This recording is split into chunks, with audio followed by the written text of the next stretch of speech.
Is it working? Is it working? Am I live?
Okay.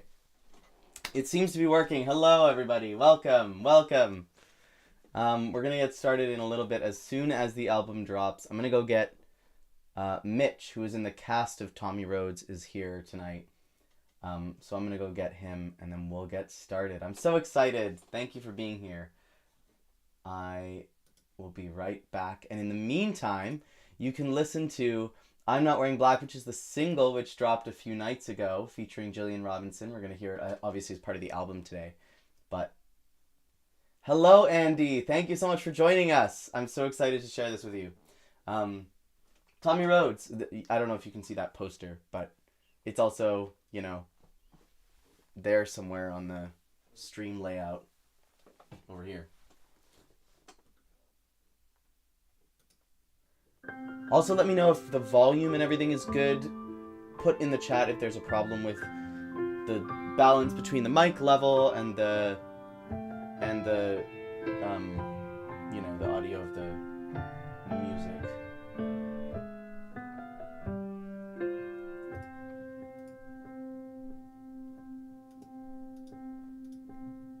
I believe in miracles. Okay, I will be right back. I believe in blessings, even when they make me wait. I believe that someone good is hearing every prayer. So I'm not wearing black. I believe in fairy tales, though some may doubt they're true. I believe that things can change and every day is new. I believe in heaven, but I know that you're not there. So I'm not wearing black. Some people in this town think I'm delusional, or call me delusional. I won't turn around. Some people in this town believe your fate is clear. Well, I won't shed a tear until you're found. I believe in sticking out and holding on to hope. I believe in miracles, that's the only way I know to cope. I believe in blessings, I believe that God is fair.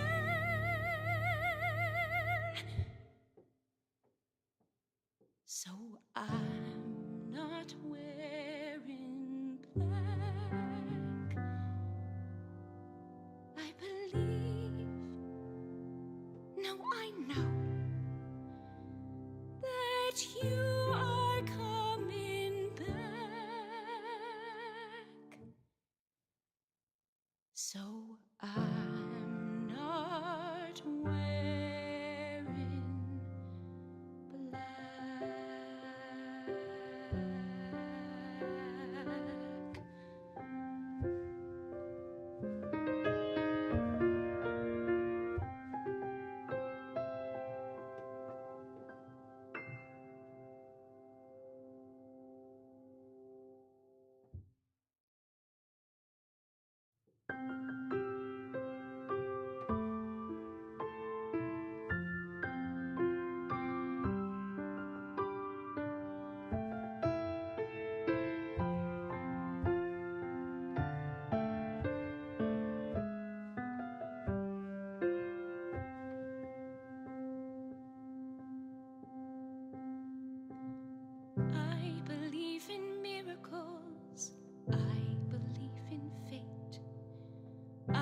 believe in blessings even when they make me wait. I believe that someone good is hearing every prayer. So I'm not wearing black. I believe in fairy tales, though some may doubt they're true. I believe that things can change and every day is new. I believe in heaven, but I know that you're not there. So I'm not wearing black. Some people in this town think I'm delusional, or call me delusional. I won't turn around. Some people in this town believe your fate is clear. Well, I won't shed a tear until you're found. For I believe in sticking out and holding on to hope. I believe in miracles, that's the only way I know to cope. I believe in blessings, I believe that God is fair.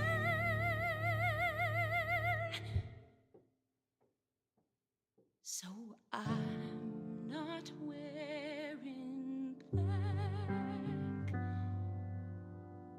I believe, no, I know that you are coming back. So I'm not wearing black.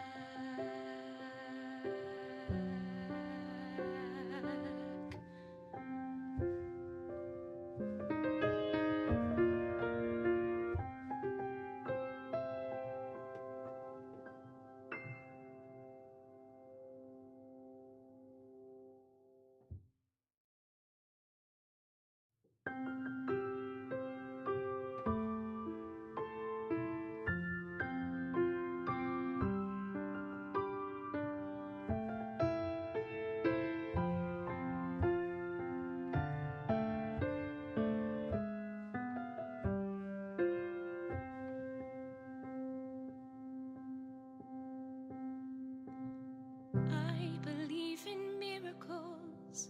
I believe in fate. I believe in blessings even when they make me wait. I believe that someone good is hearing every prayer. So I'm not wearing black. I believe in fairy tales, though some may doubt they're true. I believe that things can change and every day is new. I believe in heaven, but I know that you're not there. So I'm not wearing black. Some people in this town think I'm delusional, or call me delusional. I won't turn around. Some people in this town believe your fate is clear. Well, I won't shed a tear until you're found. For I believe in sticking out and holding on to hope. I believe in miracles, that's the only way I know to cope. I believe in blessings, I believe that God is fair.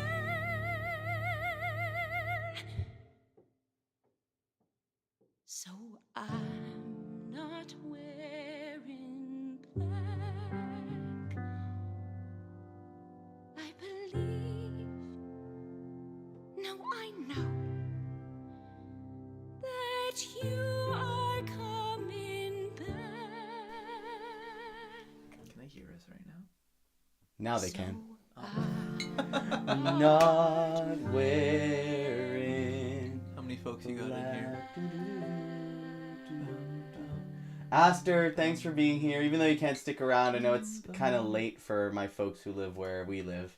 But if I was ever gonna wait up for an album premiere, like my own album premiere is like the most exciting one to wait up for. Oh my God Almighty! You're so humble. I'm not like, Not humble, I agree. no, it's so not a braggadocious thing. It's like a just really excited thing. Okay. I'm just really, really excited. Donald Trump. What the hell are you talking We're just about? making up words. Is braggadocious a word? Braggadocious is 100% a word. That sounds like a made up word. It's giving covfefe. No, it's not at Yes, all. it is. If it was a made up word, it would be giving wicked and not giving Donald Trump. I'm sure braggadocious is a word. It sounds very familiar, but I don't know. Braggadocious is an informal adjective that means to praise oneself or speak too proudly about one's achievements or importance. Which is exactly what I was talking about. I am curious if it's a real word or if it's a colloquialism that has been adapted into the dictionary. Thereby making it a real word? Not a real word, just an accepted word. But if it's an accepted word, then it is a real word. Not necessarily. If it makes it into the dictionary, then it's a real word. Because like regardless is the word. Irregardless is a colloquialism that has now been accepted. Has it made it into the dictionary? I honestly don't know, but I know it's been like it's an accepted word as like, oh, this is what that means. Irregardless. But it's not a real word. Like it's a dictionary. It's a colloquialism. See? Wow. Yeah. It's one of the word like it's not actually a word, but it's a colloquialism that's so often used that it's been accepted as something. So I wonder if it's the same kind of thing. Maybe. Anyway. But then it is kind of a word. Yeah, but it's not though. It's just dumb. Like every word was once just some combination of sounds that someone made up and then people just sure accepted if you want to be pretentious about it. I always want to be pretentious I think about it. we should Mitch. move the Tommy Rhodes poster down so it's like right here so you can see it. Well, Is that possible? No. Oh. Okay. The little noogie where it's hanging is The like noogie. nailed in up there. That is not a word. Noogie? Noogie. Are you sure? That's definitely a colloquialism that's made it into the dictionary, if anything is. Maybe, but I feel like it's been Noogie. for long enough. Britannica Dictionary. Interesting. So not Webster. If it's not Webster or bust. You know what I mean? Yeah, Webster or bust, 100%. Um, Hi, everybody. If you're just joining us, welcome. We're going to get started as soon as the album is live on Apple Music. how can we see who's here? We can't, but we can see how many people are here. And if they throw something in the chat, then we can see who's here. So if you're here, enter something in the chat. Is it that number there? This number here? Yeah. Yes. Cool. We just added one. Yeah, Someone welcome, just- number one. No, well. Yeah, number one. You're number one. Everyone else is number 2, 3, 4, 5, 6, 7, 8, 9. You're all number ones in our eyes. You're all number ones because you showed up. Am I allowed? Real G's use the Scrabble dictionary. I love that energy. Who said Andy. that? Andy. Hell yeah. Heck yeah. Andy's a real G. Andy's don't- from Australia. Hey, Andy. I'm Mitch. Also, everybody, this is Mitch Bruce, if you don't recognize him. You don't. He played Walter Cartwell Harrison in Tommy Rhodes. I'll be in this at some point. He is a member of the cast. He has not one, but two incredibly powerful solos. I also produced the show. That's true. He was a co-producer on it. Mm-hmm. And helped with a lot of the set building and everything. I do what I can. Yeah. Even when you don't know what I'm doing. Yeah. Man, we had some we had some rough days. Yeah. Well, producing a show is hard. It sure is. It sure is. This is YouTube, right? This is YouTube, yes. Am I allowed to drink on here? Yes. I don't know what I'm allowed to do and what's going to get me kicked off. Yes. You won't get kicked off for drinking beer on YouTube. All right. Hi, Chloe. Hi, Chloe. Aww. Hi, Hugo. Oh my god, all the real ones are here today. Someone said hello, Mitch. I want to see what that says. Andy said hello, Mitch. Can you see this? Do I have to zoom in? Me? I'm Yeah. half blind, brother. Yeah, I should zoom in, shouldn't I? Probably. How am I going to do that? I mean, I'm just looking at the chat. I don't care about any of this up here. I just want to see that. I want the chat zoomed in. Yeah, but I have to kind of see this. Wait. So what if you... But actually, maybe if I go like this. Oh, I don't care about that. I want But then chat. the chat's right here. Oh, I was just looking at... Okay, that's perfect. FYI.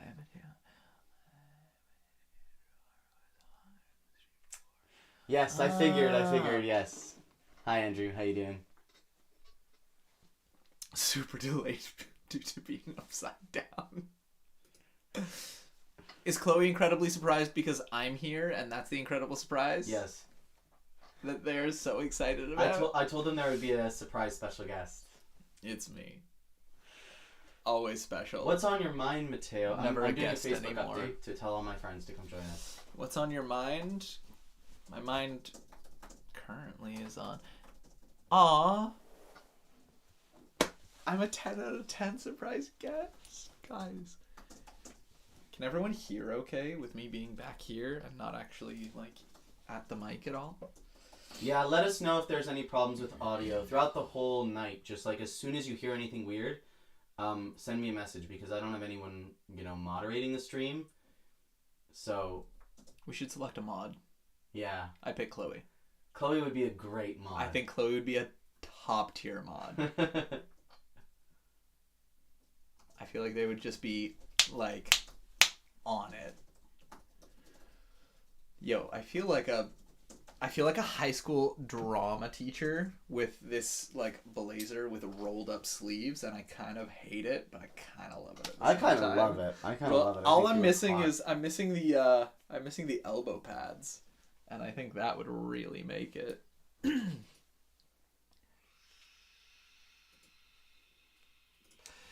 Are we so right about you being a top tier mod or about me being a high school drama teacher? Both. Andy also says audio good in Australia.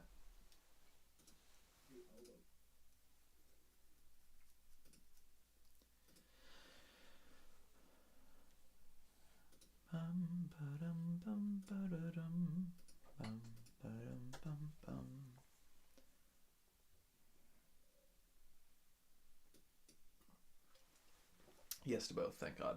Fantastic. Damn, I want to share. Like I want to to share on Instagram,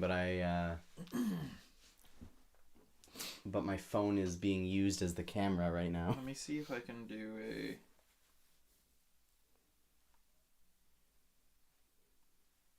You can get the link from the... Oh, sweet. Use another profile. Thanks. I need to find out if I remember my Instagram password now. Give it a shot. Let's find out. What is it? I believe in miracles. I believe in fate. Are those the lyrics? I believe in miracles. I believe in fate. I believe in blessings even when they make me wait. Right. That's the part I forget. That wasn't my song, so I didn't care about it. That makes a lot of sense. But it was said to be timeless and resident and a future staple in musical theater canon. If anyone got a look at any of our... Say cheese. Mitch, come here and take a picture for Instagram under the Tommy Rhodes poster. If anyone got a look at our reviews... specifically, I'm Not Wearing Black was listed as timeless and resident and sure to be a staple in musical theater canon, which was a wild compliment to receive. That was absolutely incredible to hear. And I mean, I've said it to him several times, but I'm so wildly proud of this wonderful, wonderful man right here. He's done something fantastic, and I can't wait to see where else he goes with it. And I just hope he knows I'm going to be with him the whole way. Yeah, I hope so. Yeah, you better keep me with you. I swear to God I will hunt you down.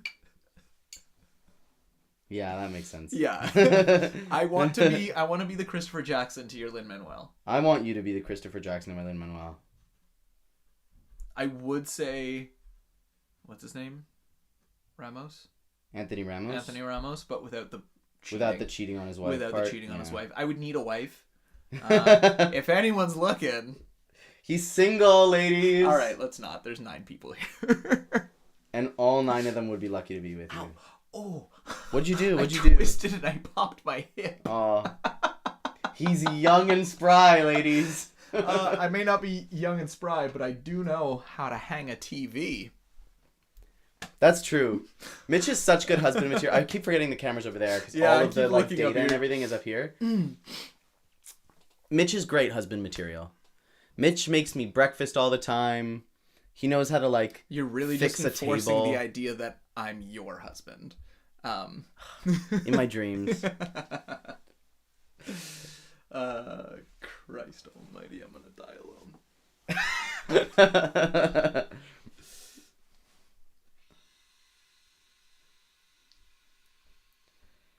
Going live right now with at Mitch Bruce 2598 right now to listen to the Tommy Rhodes cast album. Come hang out. Link. What's the link? I don't know. I can get the link from Facebook. Wait. Just don't open too many things because I don't know what you're gonna find if you open certain apps. Genuinely. I hope no one heard that. Aw, they did. Wait, are y'all not husbands? We're civil partners until something better comes along for each of us. Yeah, we're not husbands. We're civil partners until something better comes along for each of us. Mitch is straight. Oh, you're just upset about it. Yeah. Don't air quotes it just because you're mad. Mitch's sexuality is valid, and Mitch. Thank you. Yeah.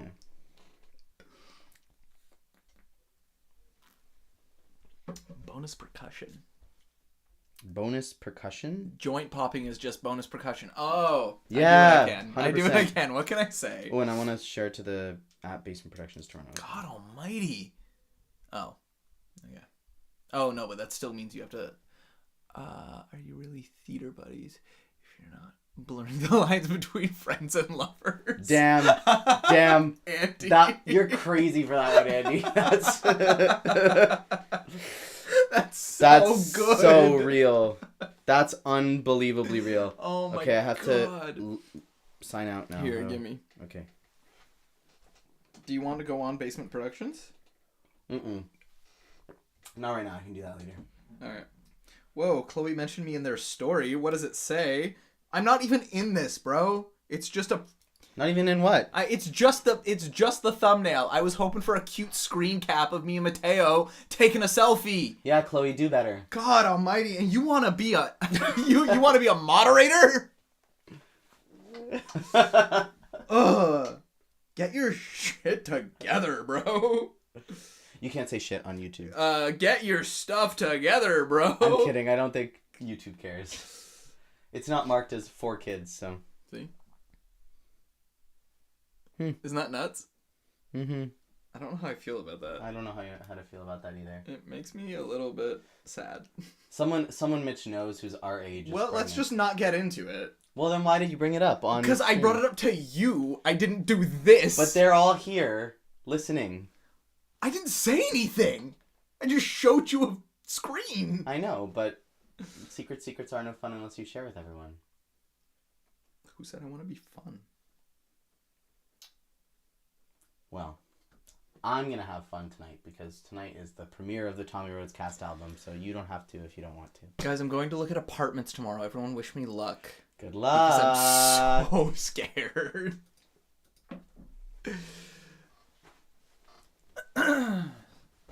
Uh-oh. What-oh? Oh, never mind. We're fine. Got a little spinny wheel of death. How much time we got? Well, technically it should be live right now, but it's Technically, not, it's it should not be always live. going to go, right away. Secrets are no fun. Secrets hurt someone. Who says I Well, want to make sometimes anyone? they hurt someone, Who and says I other want to times make they- anyone feel good? You know. He's bluffing you guys. I'm bluffing. It is now live! The Tommy Rhodes cast album is now live. Okay. Hey, congratulations. Thank you. Thank you for being here. This is the part where you congratulate me back. We'll get there. You got 2 big solo songs. Yeah, I'm I gonna know, blow you- so much smoke up your ass, Mitch. Brother, Just you're hang just tight. supposed to reciprocate it because it's a nicety. I love you so much, and I'm proud of you. Thank you. You're just supposed to Is say this- whoa. Is this your first time singing on a cast album? Yeah. You want to know something fun? Congratulations. Do you want to know something fun? Since I started musical theater, it has been genuinely a life dream to sing on a cast album. And it doesn't even matter what capacity it is, whether it is like a lead or Broadway or off Broadway or Some off Indie little thing in Canada. off Bay Street. Exactly. We got here. We're here. Congratulations. I'm so proud of you, my friend. And Let's- thanks, obviously, to everyone who helped make it happen. Guillermo, Our recording engineer was awesome. Shout out Guillermo. Shout out Larry Silverberg, without whom none of this could happen. And shout out to the entire casting crew of Tommy Rhodes. Do you remember the name of our recording tech that helped us out? Guillermo. I don't know. Yeah. Guillermo owned the studio. What was the other guy's name?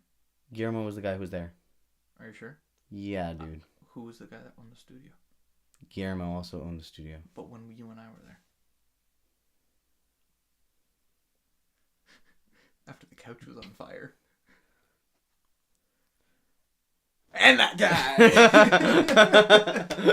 I think you're conflating two of the same people. No, because he came in to like fix things, and then then Guillermo left, and then there was the guy that was there with us, that are like recording tech, that did everything with us.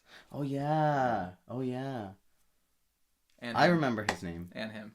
I definitely remember his name. And we'll shout him out later when we're not playing music, obviously. Exactly. We have to play the music. Anyway, let's get on to it. I remember his name. But I have to play the music. So here comes the music. Ready, everybody? The Tommy Rhodes original studio cast recording. How chaotic would it be if you press shuffle? That'd be crazy. We're gonna do that. Okay, ready? Here goes, everybody. Oh, this is not good. What? You're signed into mine, so now every time you get a notification on Instagram, it pops up on my phone. That's why I said let's sign out of me. I will.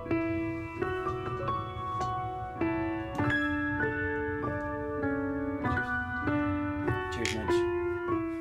Happy listening party, everyone. Sponsored by Modelo. Not sponsored. How much do I love my darling? More than all the stars I ever seen. How much do I love my baby boy? More than all the land and the sky and everything in between.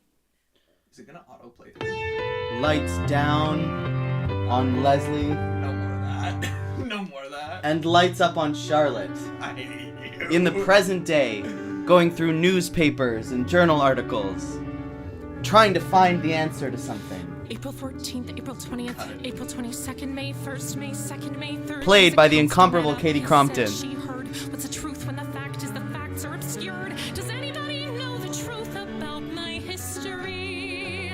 Can anybody tell me how to solve this mystery?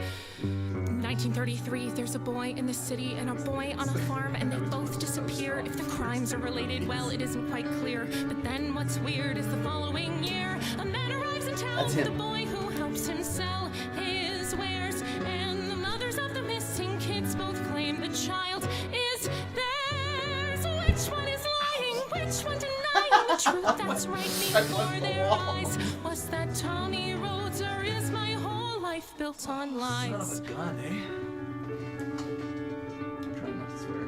April 14th, Leslie Rhodes tells reporters this can't be my son, he's much too short. But by April 22nd, she's changed her mind, so sure that she's willing to go to court. Is it possible she just believes the things she wants to believe?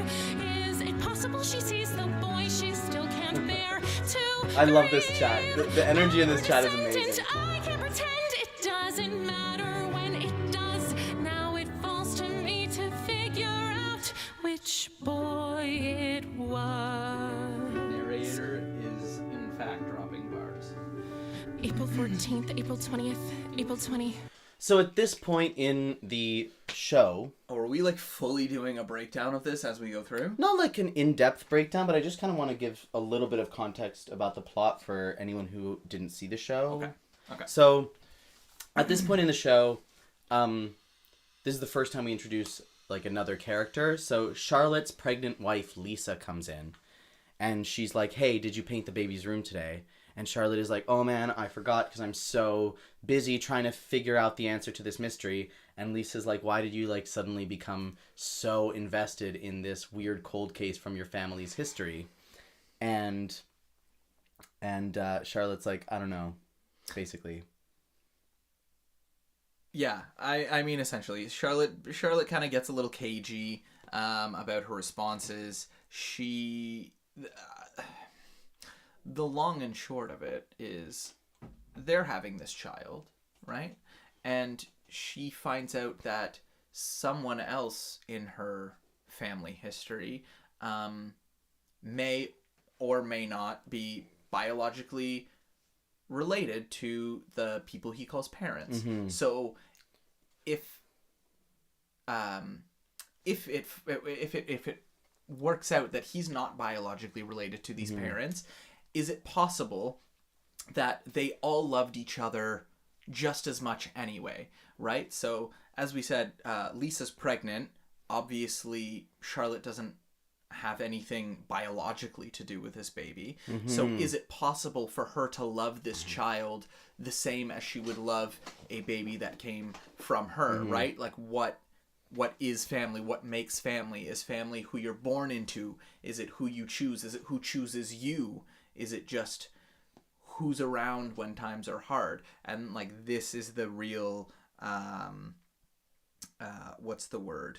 The catalyst for this whole obsession that she Exactly, falls and into. it's this is how we see the story of Tommy Rhodes, and this mystery unfold is through the lens of this person 100 years later. So we know who the courts decided the boy was, and we know who the boy grew up as. He grew up under the name Tommy Rhodes. He had kids under the name Tommy Rhodes. Right. But we still don't know for sure whether it was actually Tommy Rhodes who came home. And that's what Charlotte gets obsessed with, because deep down she's a little bit afraid that she's not going to be as much of a mother or something. Right. Because the Right, baby's right. not biologically hers. And I mean, but the audience doesn't know that yet. But that's what the subtext is in the next little section. Yeah, No, so good. Also, you're going to hear a lot of this, like... Oh, well... you're going to hear a lot of this.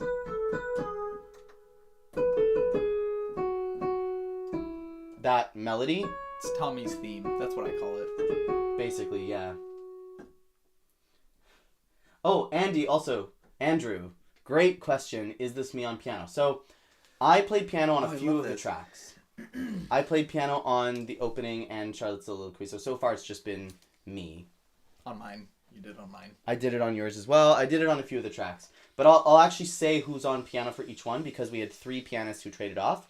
Jess Looper and Ethan Rotenberg Absolutely. are 2 amazing pianists who traded off the job of piano player when we did the run of the show in Toronto. And so some of them are me playing them myself, some of them are Jess, and some of them are Ethan. So I'll shout out the piano player of each one. This one's still me. Are these all? April they're all 14th, written. April 20th, April 20th. I think Chloe's right. Come Yeah, on, it's Thomas Charlotte, Lullaby. don't lose focus, don't lose track. Shut You up. deserve to know. What about Lisa? Did It's you not have a hand in making this show? She'll Didn't think understand so. she has to, so keep following your instincts getting like catty. you've always done Immediately catty. before.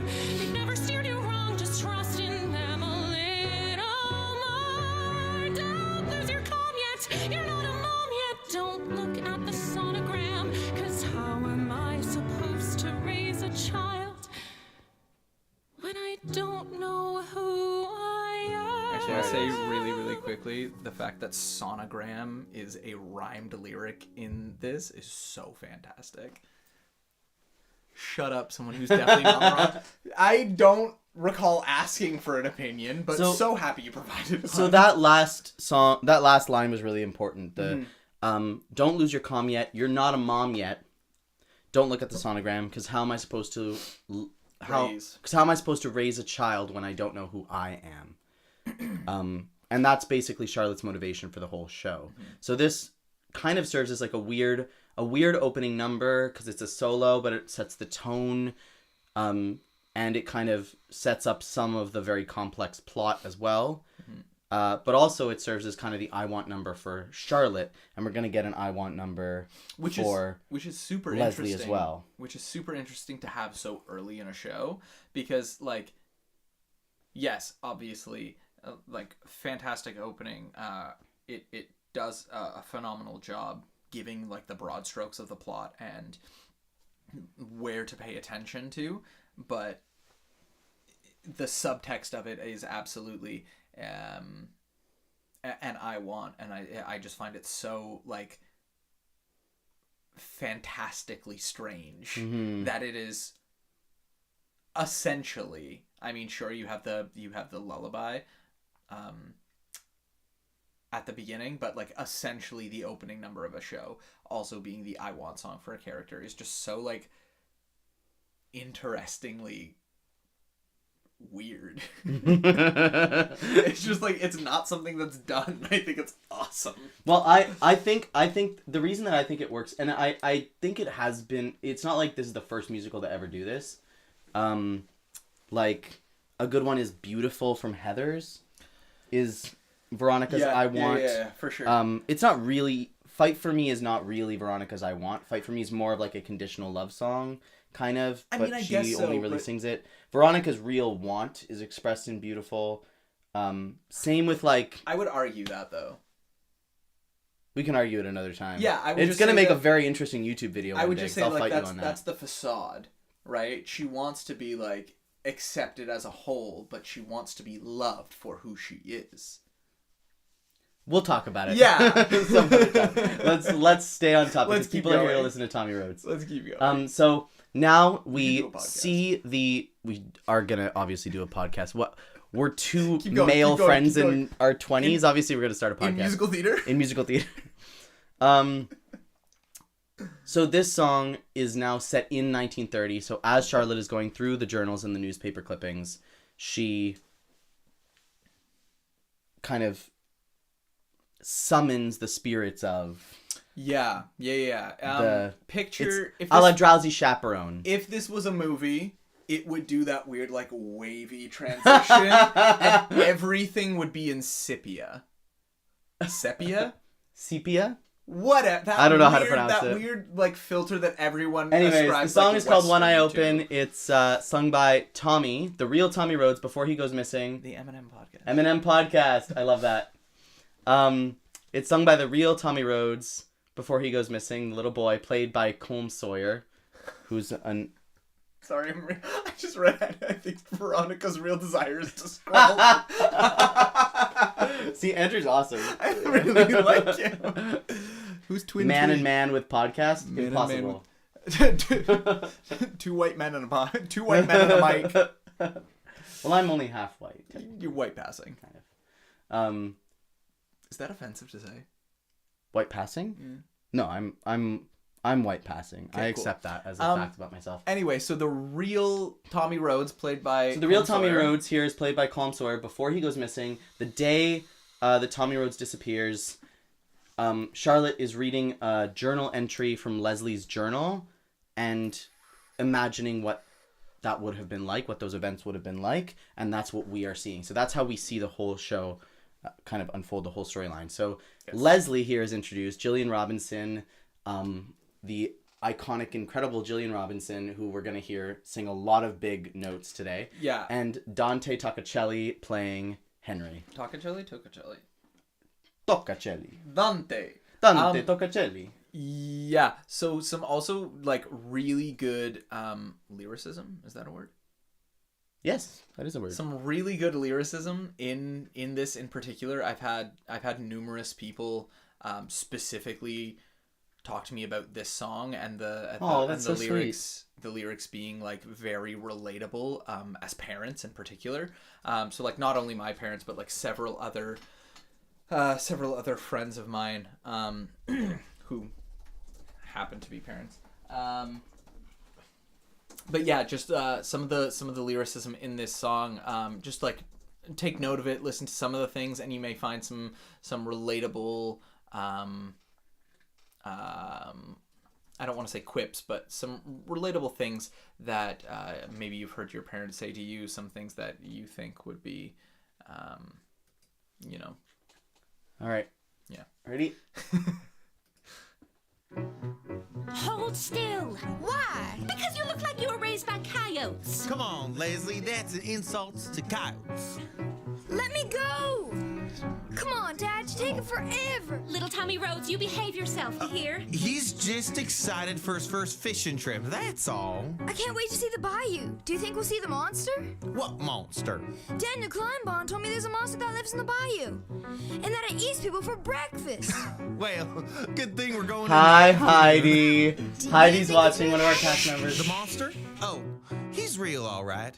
And he's terrifying. You can try running, run away. He'll catch up to you. Gotcha. You can try screaming loud as you want, but he'll gobble you up before you can make a sound. Don't worry though if he tries to attack, 'cause you know I've got your back. Son, you're safe long as I'm around. No monster will get you, or so I'm hoping. Ain't no monster gonna dare, 'cause your daddy sleeps with one eye open. That monster, he better beware. I bet the monster has sharp, sharp claws. Oh, he does, and 5-foot fangs. Do you think the monster's real, Mama? Oh, he is. But be careful, my boy. Real monsters don't look like monsters at all.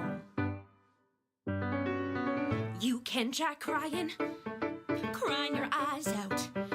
They won't sympathize. Grr! You can try laughing. They'll stuff your mouth and cart you off to Illinois. Don't worry though, there's one almighty power makes a monster run and cower. A mama, A dad who wants to protect her boy. No monster will get you, so cut your open. 'cause I'm watching night or Night or day, yeah, your daddy sleeps with one eye open. your mama sleeping with one eye open. I'm always behind you Sleeping with with one eye open. And no one's ever gonna take my boy away.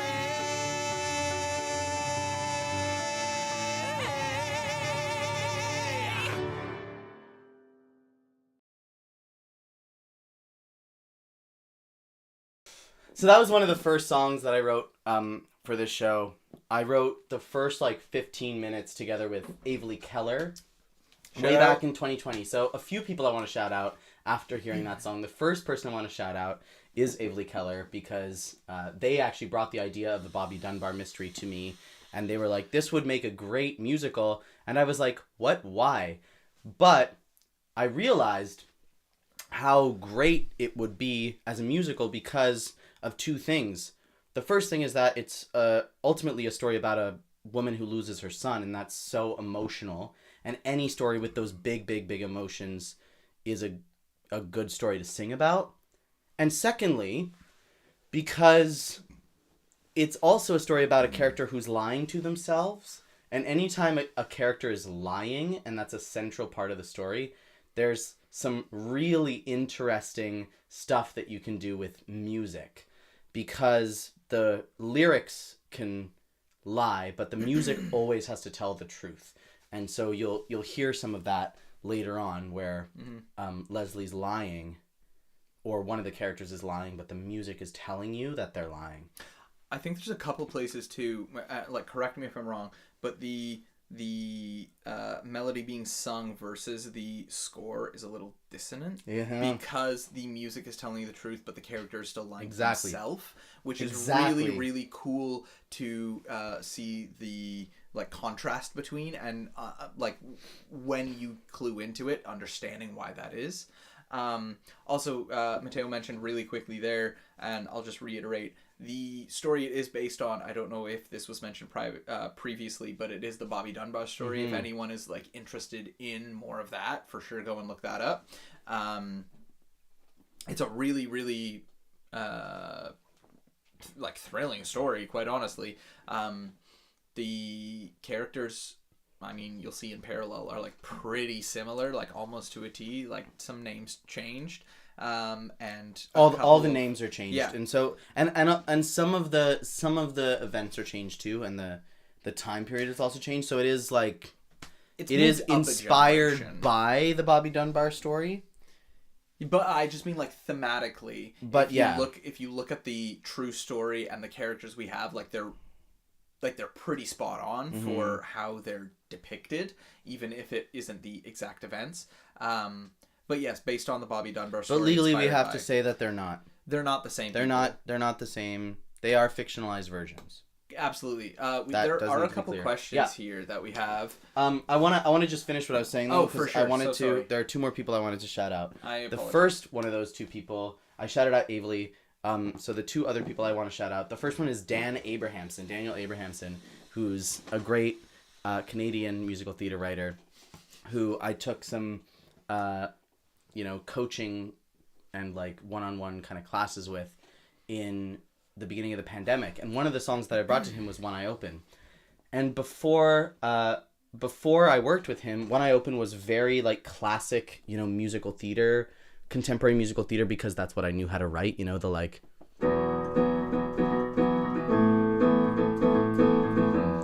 And he said, well, okay, if you're setting this in Louisiana in the early 20th century, why don't you go listen to the kind of music that was popular in that place at that time and try to infuse it with a little bit of that? It doesn't need to be a direct copy of it, but it can just be hinting at it. So I listened to a lot of that, and a lot of those songs have this like bass line. And so It's just a little like walk up, eh? yeah, like a octave and then a fourth. And it's all about the emphasis on the and of every beat. Yeah, 1 yeah. and 2 and 3 and 4 and That's cool. And so I worked that into the bass line, and combining that bass line with the contemporary musical theater stuff that I'm doing in the right hand gave me this really weird kind of sound that I'd never really heard before, but felt tied to the place that we were in, while still being tied to Charlotte and her contemporary musical theater sound. Yeah. So shout out to Dan Abrahamson for helping me with that. And also for Love a bit of syncopation. I also think originally the hook was cause monster will get you, or so I'm hoping no monster gonna dare, cause they know that your daddy is sleeping with one eye open. And Dan said it's better if you give me more space to take in the hook. So take all the words, move them out of the way, and give me that hook, one eye open, in the bar by itself. And I think that's also a really, really good lesson for musical theater writers. Yeah. Get everything out of the way of the hook so that we can see the hook really, really clearly. Yeah. So thank you for that, Dan Abrahamson. And the other person I want to shout out is that little dialogue break in the middle. I bet the monster has sharp, sharp claws. That is inspired by something that my baby cousin Aurora said. Technically, she's my cousin once removed or something.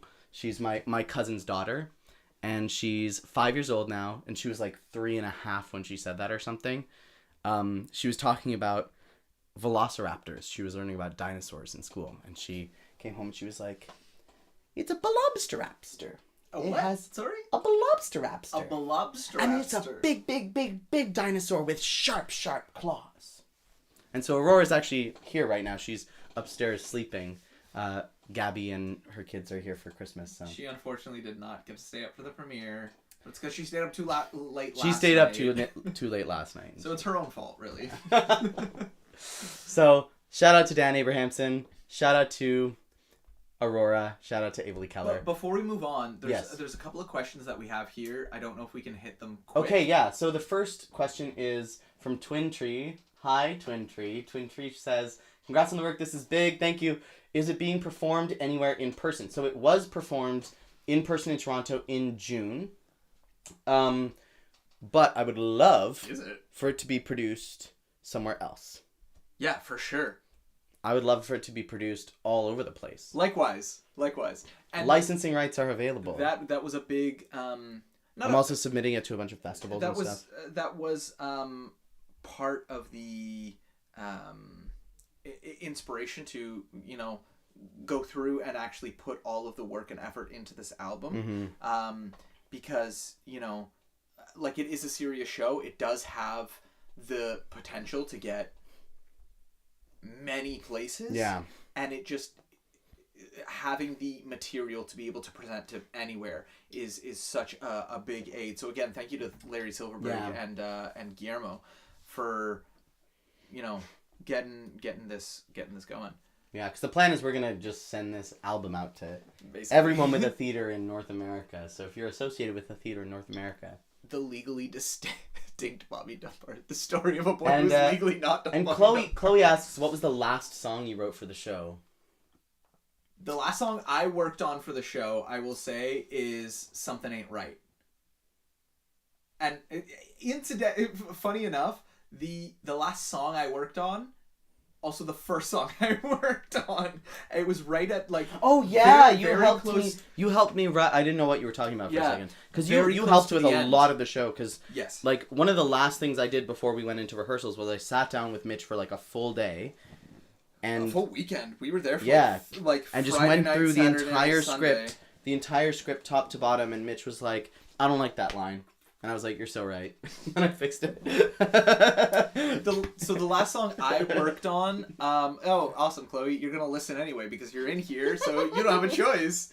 Unless you want to not support the arts, you can stay and listen. So the last song I worked on was Something Ain't Right, and it was particularly the second verse into the bridge, and the whole thing we spent, I don't know, 2 hours, 3 hours on it, and just reworked the whole thing where like the lyrics were a little more cohesive, like kept all the music, the melody, the music for the bridge, and just reworked it so it just kind of like flowed a little better.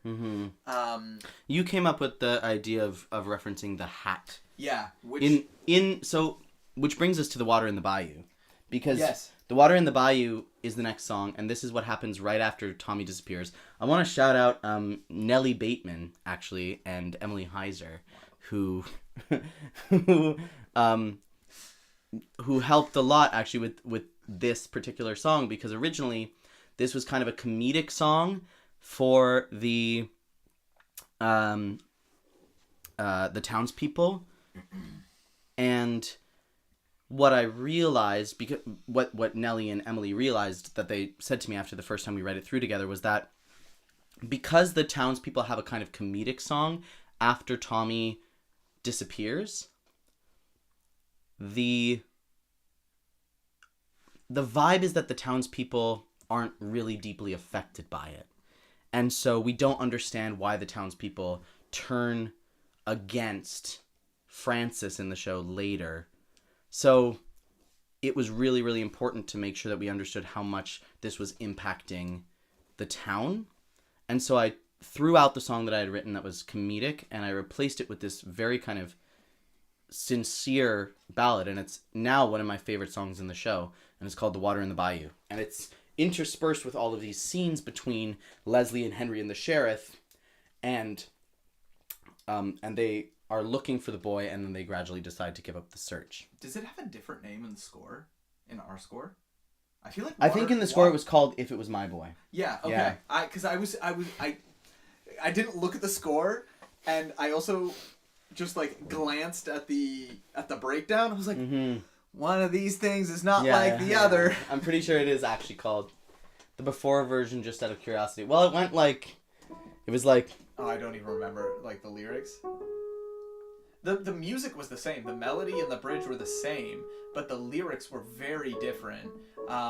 And lyrically, the rhythms. Mr. and Mrs. Rhodes, how are you making do? Oh, I'll bring by the bread, warm sheets for your bed. However, I can help you soldier through, and I'm just gonna leave you alone in your pew.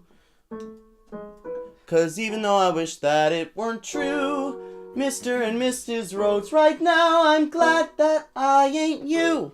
Sorry, It was like cheesy. I misunderstood. I thought they were asking about the original version of Something Ain't Right. Well, we're not talking about something ain't No, right but anymore, I thought it came in. I thought that question came in when we were still Yeah, talking right? about It's it. a wild vibe shift. So that version was me reading my Jack Viertel book too closely. And I'm a big fan of learning. That's so funny. Here's the thing, I'm a big fan of structure. I'm a big fan of learning the rules. But you also have to learn why the rules are there. The reason that I wrote that number as a comedic number initially is because after the, like, I Want song, which I thought was When I Open, you were supposed to have a number that was like The Noise, according to this Jack Viertel book, The Secret Life of the American Musical. And so I wrote this comedic number to follow it. But you have to understand why people who are declaring that they know the rules, you have to understand why those rules are there, why they're putting those rules in place. For sure. And I think the reason that the noise is there in Jack Viertel's book is because the audience needs a breather because they've gotten too much information. But here it doesn't work for the plot, and they're still getting more information, so I actually moved the noise slot to after I'm Not Wearing Black and made I'm Not Wearing Black kind of the new de facto I Want number, and that works a lot better. Killed that. So let's listen to The Water in the Bayou. Ready? Thank God. Here we go. This one features, and When I Open as well, featured Ethan Rotenberg on the keys. By sundown that day, the town was abuzz with news of Tommy's disappearance. Have you heard the news going round today? Little Tommy Rhodes ran off somewhere to play, and he ain't come home yet from the bay. They're saying he drowned. I'll ask around. A search party was organized with Mayor Albert Clydesdale gallantly leading the charge. Paid for by Mayor Albert Clydesdale. We spent the day searching high and low, but the little tiger has yet to show. How far away can one boy go? He must be found. Oh, this will be the worst day in the history of our town. And all through it, I can't help thinking of Leslie. She's facing the fear that Shout out to May, our Dora Award nominee in Evil Dead until January 5th. The water in the bayou just wouldn't flow for me. If it was my boy who disappeared.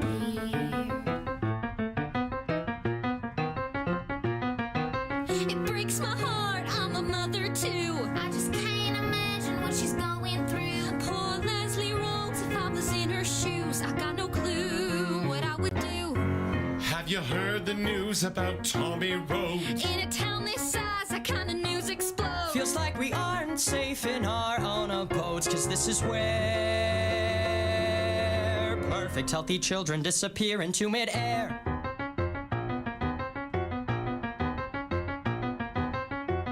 By December, the townspeople had given up all hope of ever finding the boy.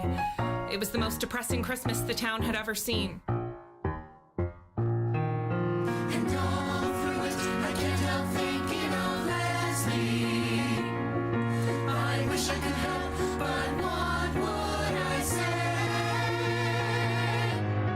I know the wind wouldn't blow for me. The water in the bayou just wouldn't flow for me. If it was my boy who went away.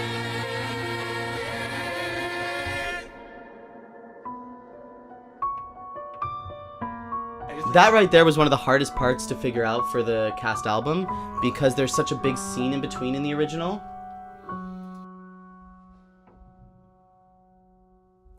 I brought the Rhodeses some homemade bread.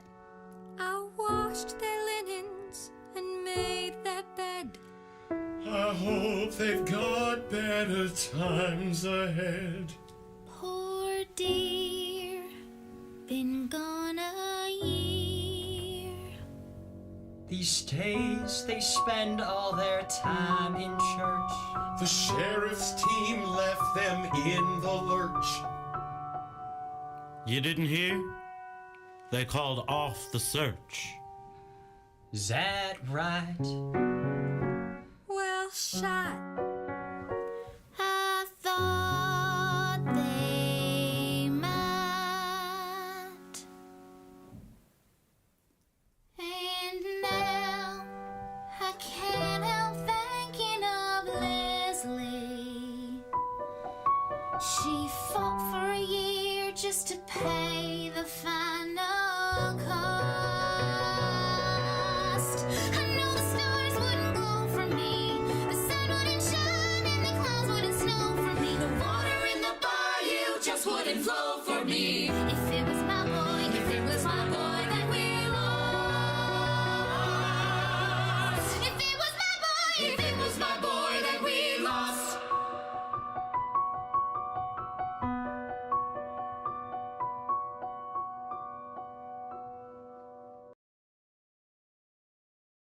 For that much money, I'd sleep with my husband. Hi, Marie Doucette. love my Marie love. is Ruth Sanders in Tommy Rhodes. She was in our cast. And she Shout had a out. great line, which was also shout out Averly Keller for this line.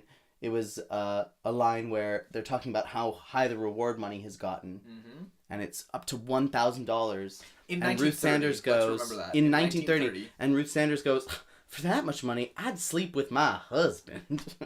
Also, shout out And Marie delivered Doucette. that line perfectly every single time. Shout out Marie Doucette for not only doing that, but understudying the main role Yeah. and being at literally every single rehearsal I can remember. Marie Doucette there, either filling in or taking notes or running through blocking with someone who missed something.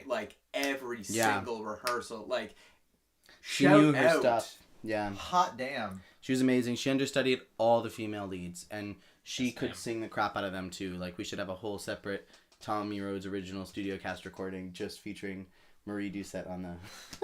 Larry! Pony up! Also, speaking of understudies, there was one time where Aimee, who is kind of the featured soloist on Shout out The Water Aimee. in the Bayou, she had to miss one of our matinees. And so I went on as Minnie in drag, and I sang the whole thing in the sun wouldn't shine in this I'm Mateo, falsetto. I sing high! No. Bro, you know that's not how I mean it.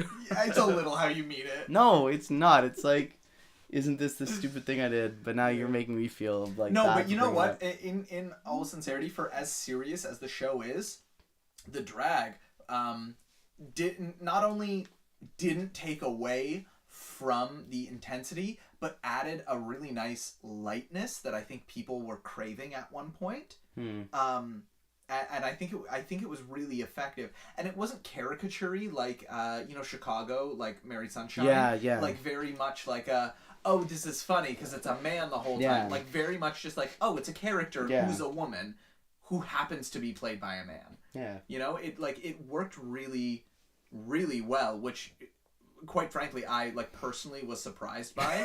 Have some faith, Mitch. I'm actually not a terrible actor. No, I don't think you're a terrible actor, but I think the drag is a strong choice, and I'm not saying that strong choices are bad, obviously not, but strong choices lead to strong reception by the audience, and Okay, it's not yeah. always the reception that you want for that type of show, but it ended up being phenomenal, and I think everyone, as soon as the initial oh, it's a man in women's clothes, as soon as that was thrown at the window, right back to but we're still talking about a child that's gone.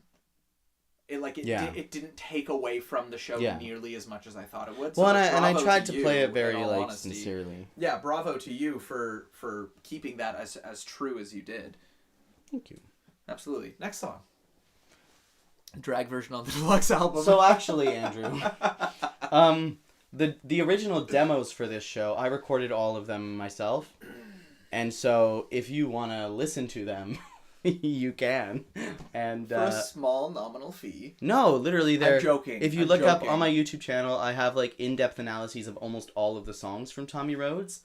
I think they're under the weekly updates playlist on my YouTube channel. So if you look there, in the description of those videos, most of them have a link to the original demo of the song where I sing it all the way through in the original key. So now Chloe knows that exists, which Chloe's going to abuse that knowledge. I'm Not Wearing Black is the next song. So this song actually came out totally kind of spontaneously as I was working my way through. It wasn't in the outline at all for Leslie to have another song here. In the like very original draft, like in 2020, there was gonna maybe be a Leslie song here where she's looking for her boy. But instead we got to this moment where they're having this mock funeral for the boy because the town has accepted that he's gone, and Leslie refused to accept it. And I just started writing, and I remember sitting in a laundromat in Queens, and I like just wrote this lyric in, an hour, because it was just so vivid to me, this emotional moment. And this is really where that theme of convincing yourself comes into play, where like if you tell yourself something enough, can you just believe it, or is it something that you still have to convince yourself of after? Like does that make sense? 100%. Like if you tell yourself something enough, can you actually convince yourself, or is it just something that you lie further about to other people? And here we're getting, like, this is when Leslie's son is missing. He's gone. The whole town is having a funeral because they've decided he's not coming home. And Leslie goes, no, I'm not giving up on him. I still am choosing to believe that my son is out there. And that decision, choosing to believe her son is still out there, is going to, in a couple scenes, turn into choosing to believe that this is her son who's come home. So that's why this song is really important, and it's sung here brilliantly by Gillian Robinson. Timeless and resonant. I'm Not Wearing Black.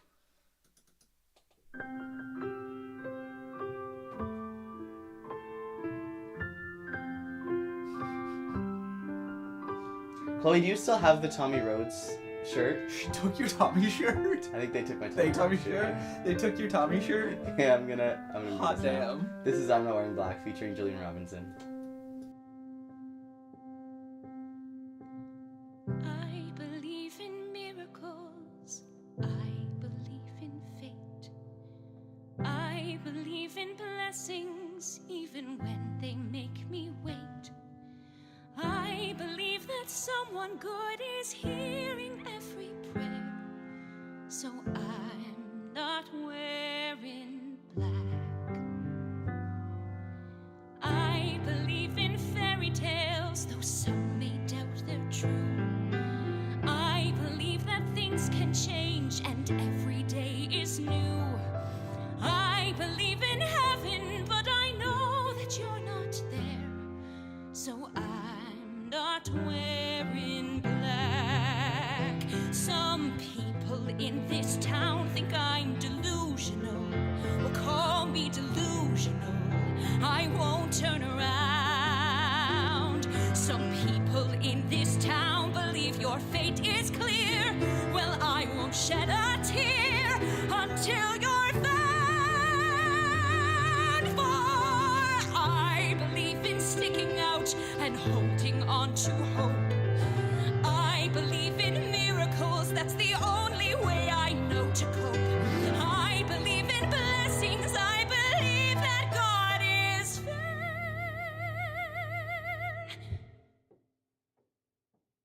So I'm not wearing black.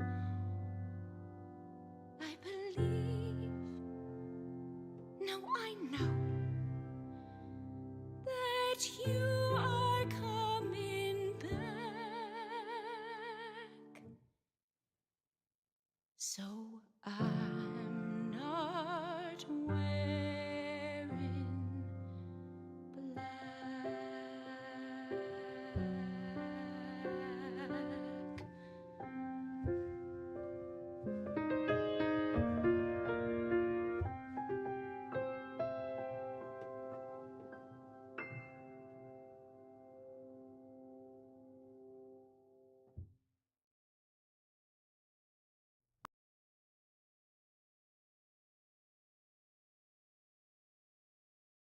Hot damn, that was the fight of my life. Thank you for joining me. What are we saying? I was handed that shirt. Tony Award performance. Thank you. Never forget By the the horse. Always remember Stephanie J. Block currently eating her heart out. I don't know if that's about the song or about my performance, but either way, thank you. Do you know who actually I would love if Gillian Robinson doesn't play Leslie on Broadway? Which I would. Gillian Robinson is actually my number one choice to play Leslie on Broadway when the show goes to Broadway. Sutton Foster. No. Sutton Foster as Ruth, though? She would never accept it. Sutton Foster would be such a good Ruth. That's too small of a part. But it's comic gold. No, that's too Sutton small. Foster would milk that. Anyway. My actual dream cast, if Bella, who plays Frances, and Jill, who plays Leslie, can't come to Broadway, I would want Michaela Diamond for Leslie and Joy Woods for Frances. Oh, not bad. Mm-hmm. I think that'd be awesome. I think, you know what? I think Eva Noblezada would be a good Frances too. She had the Miss Saigon, which is like a very, it's a similar kind of character. Yeah. Sutton Foster for Ruth petition! Hell yeah! All right, you guys call Sutton Foster and try to convince her. No, for sure. I'll dial her up right now. For sure. Let me do it. So this next song is kind of a comedic relief song. It's in the comedic slot that The Water in the Bayou originally was when it was called Mr. and Mrs. Rhodes and it was funny. When it was funny. Yeah. And it's a song between Lisa, Charlotte's wife, and Charlotte. Present day, right. And this song, the main inspiration for this song actually is Popular from Wicked, because Popular from Wicked is a comedic number, or at least a lighthearted number, that talks about the themes of the show. In Popular, it's all about, did especially great communicators or celebrated heads of state have brains or knowledge? No, it's all about popular. It's not about aptitude, it's the way you're viewed. It's a comedic number, but it's actually talking about the exact same themes that the serious numbers are talking about. You know, who is wicked? Are people born wicked, or do they have wickedness thrust upon them? It's all about the way that you're labeled. So Popular and Wonderful in Wicked both are comedic numbers that talk about the theme. And so I wanted to find a way that Lisa and Charlotte could sing an upbeat charm song together, but it would still be all about the theme of the show. And the theme is, who gets to decide your truth? Is there something objective about it, like your genetics or whatever, or is it something you decide for yourself? And we do get that pull back to reality close to the end as Charlotte is talking about Lisa. It is that kind of like, yes, we are joking together about this funny thing, but there is like a snap back as a like, but this is something that happens and it's okay anyway.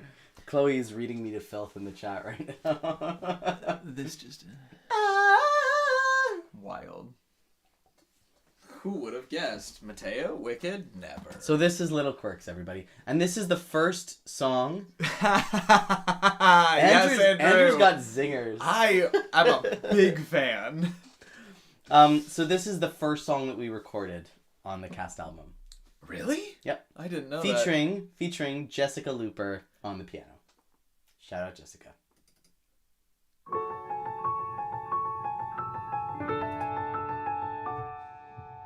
You say you're on this quest to find out who you are, my love.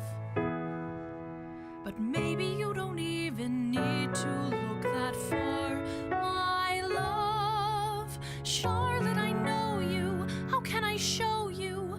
Whatever your genetic code is, I can tell you here and now who Charlotte Rhodes is. Charlotte Rhodes puts her socks and her shoes on before she puts her shirt on most days. Yeah, because I need my orthotics. Charlotte Rhodes. I'm pretty sure, well, yeah, because I need my orthotics was based on the fact that I need my orthotics in the morning. Bought some. Fantastic. Really? investment. Oh my god, I could not recommend more. So proud of you. I'm so old. Other subjects she knows nothing about. I know Charlotte Rhodes inside and out. This is the beautiful, amazing, talented Annika Hansen It's the as Lisa. the little quirks that make you who you are. Like how you let a driver cut you off as long as he's in an electric car. It's the little quirks, the little quirks. It's not some grand sign from above. It's all these little quirks that make the woman I love. Well, sue me for caring about the environment. You're so cute. Well, what about you? Lisa Rhodes did ballet as a preteen. She'd never dare to slouch or publicly yawn. Swallow it. Lisa Rhodes always loses her passport. She'd lose her head if it wasn't screwed on her shoulders. Lisa Rhodes has a witty comeback when you insult her, but when she's alone, the tears will pour. I know Lisa Rhodes down to her core. It's the little quirks that make you so unique. Like how when you got bored with Japanese, you just taught yourself ancient Greek. It's the little quirks, those little smirks when there's a joke you'd love to tell.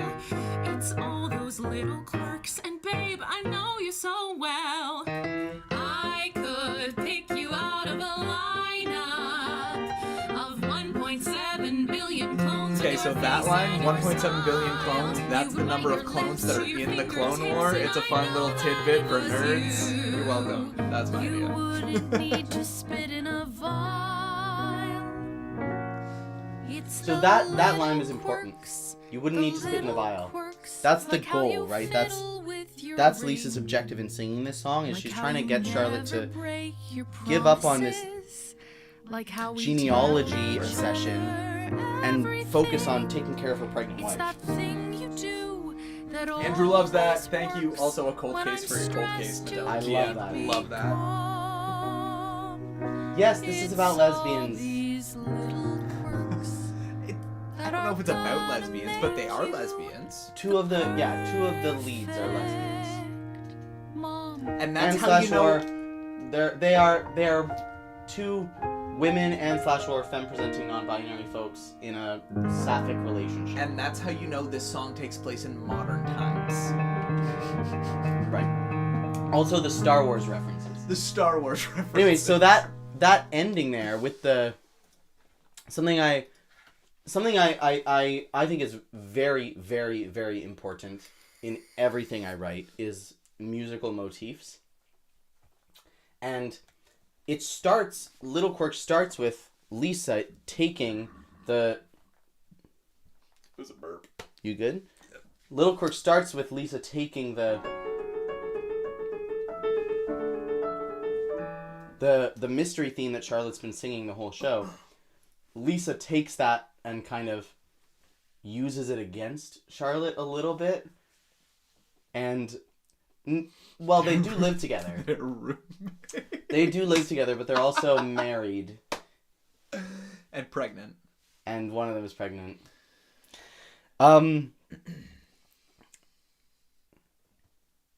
John, I would love to bring this show to Chicago. Send me an email. Set us up. Check us out. You can contact me at www.mateochavezlewis.com/contact. Believe it or not. Wow. What a plug. Hey, listen, I really want to get this show up all over the world. I think it's like a story that I just think is so important to discuss right now about how we convince ourselves to believe things that aren't true because we want to believe them. I think that's what we're seeing right now with these political echo chambers that we're in, and it's all of this division that's happening and socially. Not to detract from I think it's very relevant right now. Yeah, not to detract from the conversation about the song too much, but I like anybody that I have spoken to about this story has been so intrigued by it and like expressed desire to see it. And I mean, like we said before, it is something that like was quoted as being like very relevant and something that is like a story that can persist throughout like our history as people, because it's something that is so relatable to everyone, regardless of whether or not you relate to the principal story at hand. There is a portion that everyone can connect with, no matter what, whether it is feeling out of place, whether it is wanting to find your place, whether it is you know, the development of family in a position where you feel like maybe you aren't necessarily like deserving of, like, everyone has felt some way that one of these characters has felt. Yeah. Right? And it is Yeah. it is something that And everybody knows somebody who has felt the way that all of these characters feel. Like that's something that is really, really important to me as a writer. I'm really drawn to stories where everybody's morally gray. Everything is complicated. There's no good guy. There's no hero who's 100% awesome. Yeah. And there's no villain who actively is trying to make everyone's lives worse. Your character's the closest thing to a villain. But even he is like trying to save his own butt. Like he's on death row, you know? I think the interesting thing about this show is every hero is a villain, and every hero or every villain is a hero, whether it's to themselves or to someone else. Every single person is the good guy in someone's story. Exactly. And they're also the bad guy, which brings us back Absolutely, to Little Quirks, yeah, of course. because Charlotte ends up here promising to Lisa that she won't get this DNA test done until after the baby arrives, so that she can focus on the baby that's coming. But she lies to Lisa, and she goes behind her back and contacts her Aunt Clara, who is Tommy's sister. Great Aunt Clara. Her great Aunt Clara. That. Yeah. So Who is Tommy's little sister, who is born after Tommy disappeared and then came back. And so if Tommy's DNA, and therefore his granddaughter's DNA, Charlotte's DNA, matches Aunt Clara's, that means that Tommy is the real Tommy. But if Charlotte and Aunt Clara do not match, that means that Tommy was never the real Tommy and was actually the other boy all along. Dun, dun, dun. And so Charlotte decides to get this DNA test taken behind Lisa's back after she's promised Lisa she wasn't going to do it. So that's why the song ends. It doesn't end on like, they're gonna make you the perfect mom. Right? It doesn't end there. It ends with like,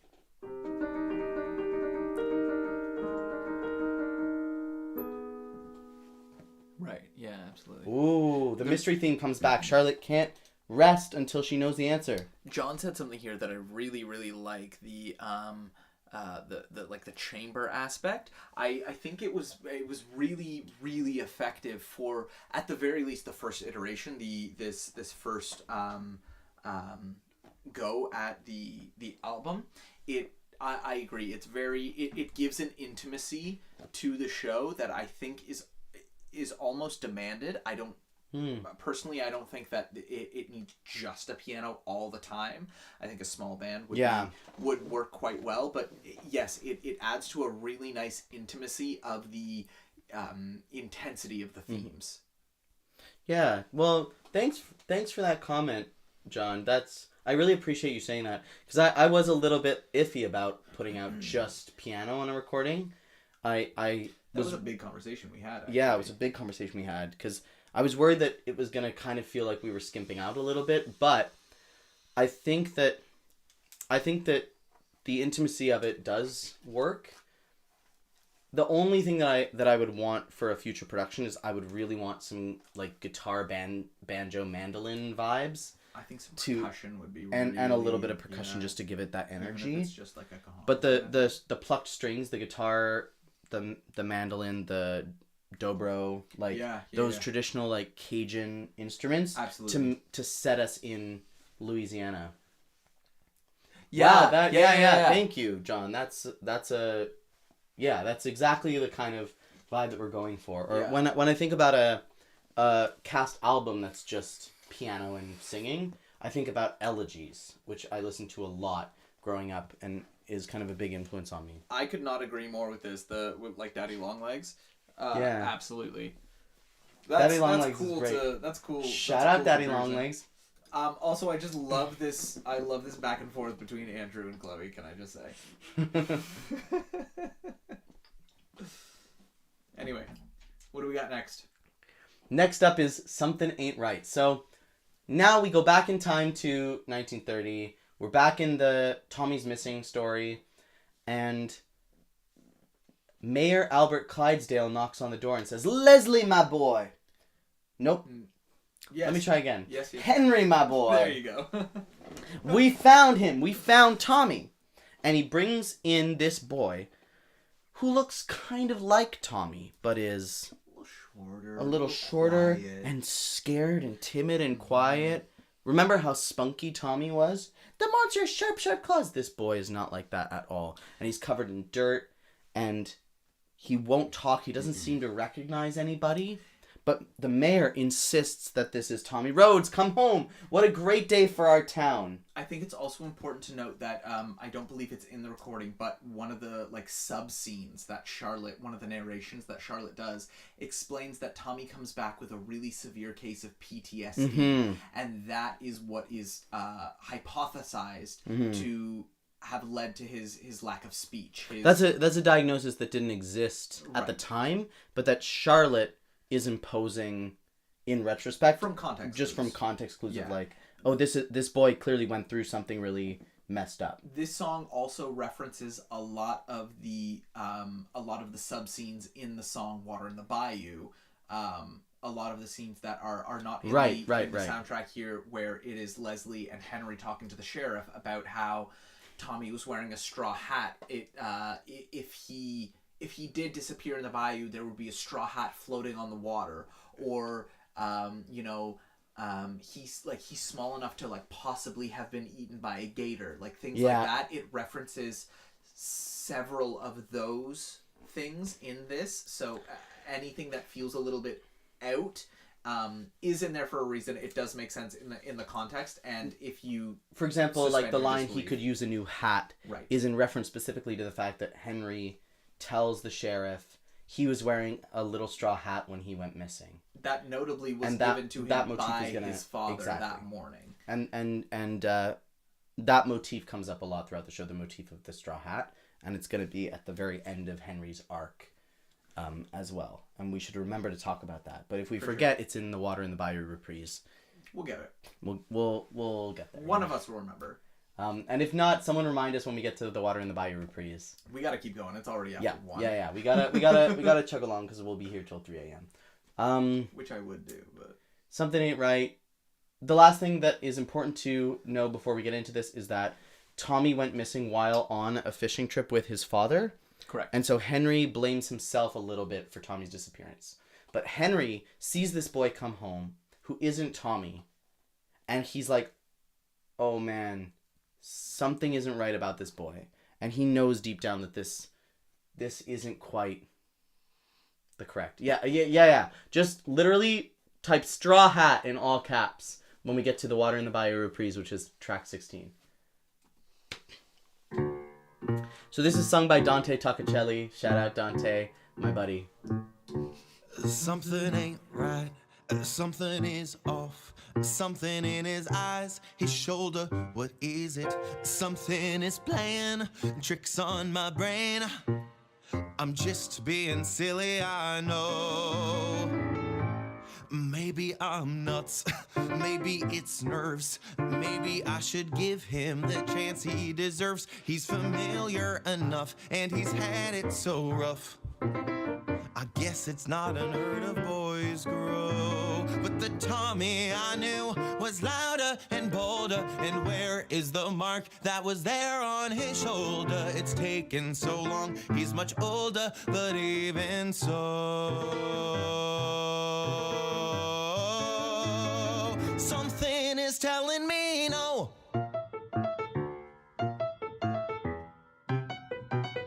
Should I open up my arms, lay out the welcome mat, and take him into town? He could use a new hat. Maybe I've got it wrong. He's been gone for so long, and he slipped through my hands once before. And what do you say to the woman who's learning to smile again when you've watched her cry every Mitch was day saying that he wants to play for Henry, and I said maybe you can in the next iteration if we find a good when she Walter. feels for once that Maybe Dante and Mitch can switch. What can you say that she'd be willing to hear?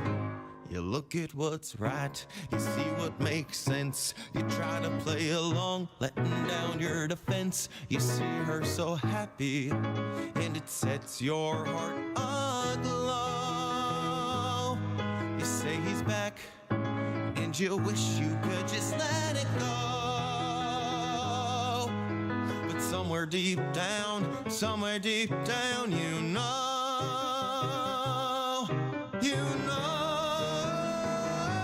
something ain't right. Something ain't right. Something ain't right. Something ain't right. Something ain't right.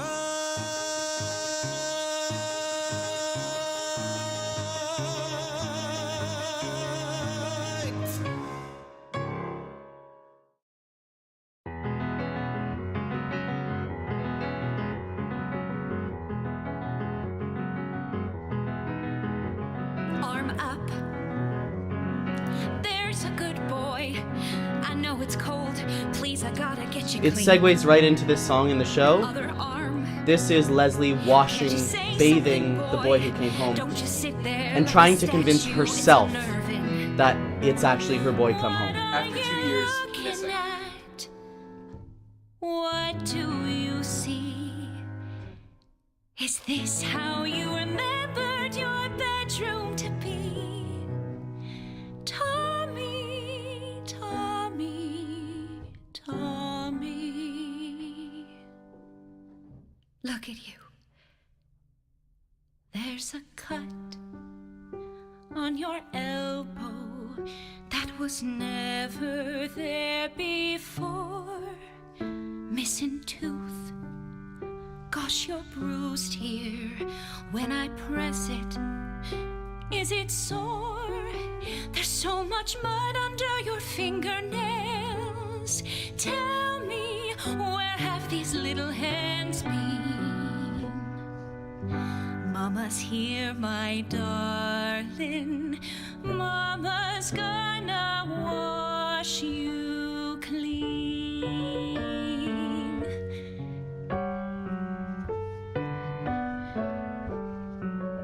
A little shy, a little shorter than the boy we used to know. You're just scared, you're malnourished. With a little food you'll grow. So let me wash away the stains on you. Wash away all the horrors you've seen. Mama's here, my darling.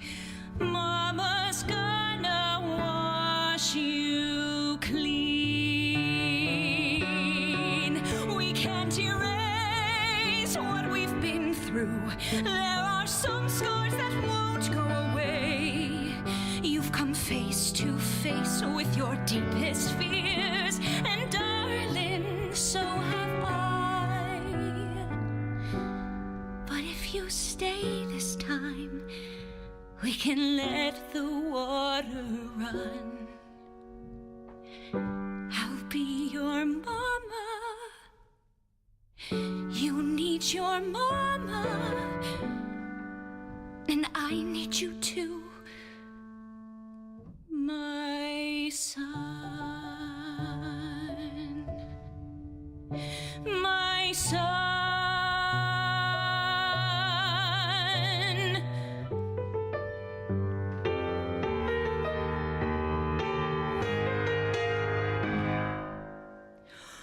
Welcome home. How much do I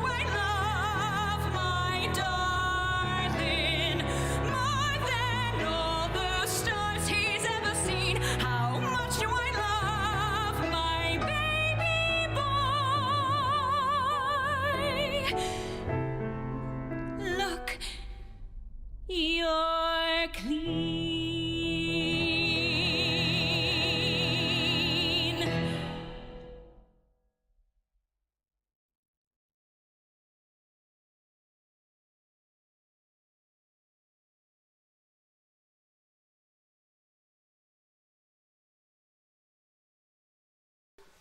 Yeah, don't go anywhere, you guys. We need you. We're doing it entirely for your benefit. I don't know. I'm warm. I don't know about anyone else. Yeah, it does get warm in here because there's no circulation. And Yeah, the that's why I'm computers- warm. Yeah, do you want to open the door, maybe? Sure, for sure. That's why I'm warm.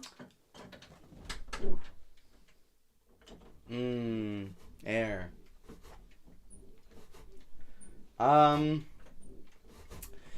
Yeah, clean. So this is where I was talking about the music telling the truth when the lyrics are lying. She goes like, she's singing about how it's her son, but then she also sings like a little shy, a little shorter than the boy we used to know. And then she finds these excuses for the evidence she's seeing to contradict her belief. She believes, or she wants to believe, that this is her son. And so, even though he's shorter, and boys grow, they don't shrink, she goes, oh, well, you're malnourished. Even though he's shy, and the previous Tommy was really loud and rambunctious, she goes, well, you're just scared. And underneath that kind of self-logicking, she has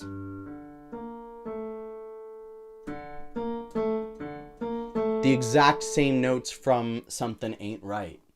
So she is feeling the same thing that Henry's feeling. Something doesn't feel right about this boy. This doesn't feel...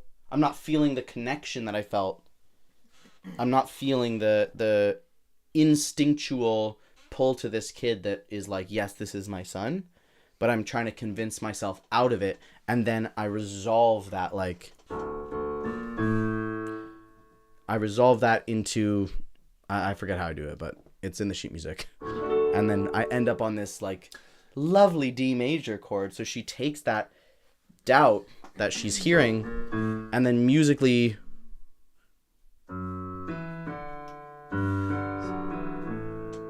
It's something like that. Musically, she resolves that doubt in her own mind. So the Something Ain't Right is the underscoring. Does she sing something contrasting to that in the melody?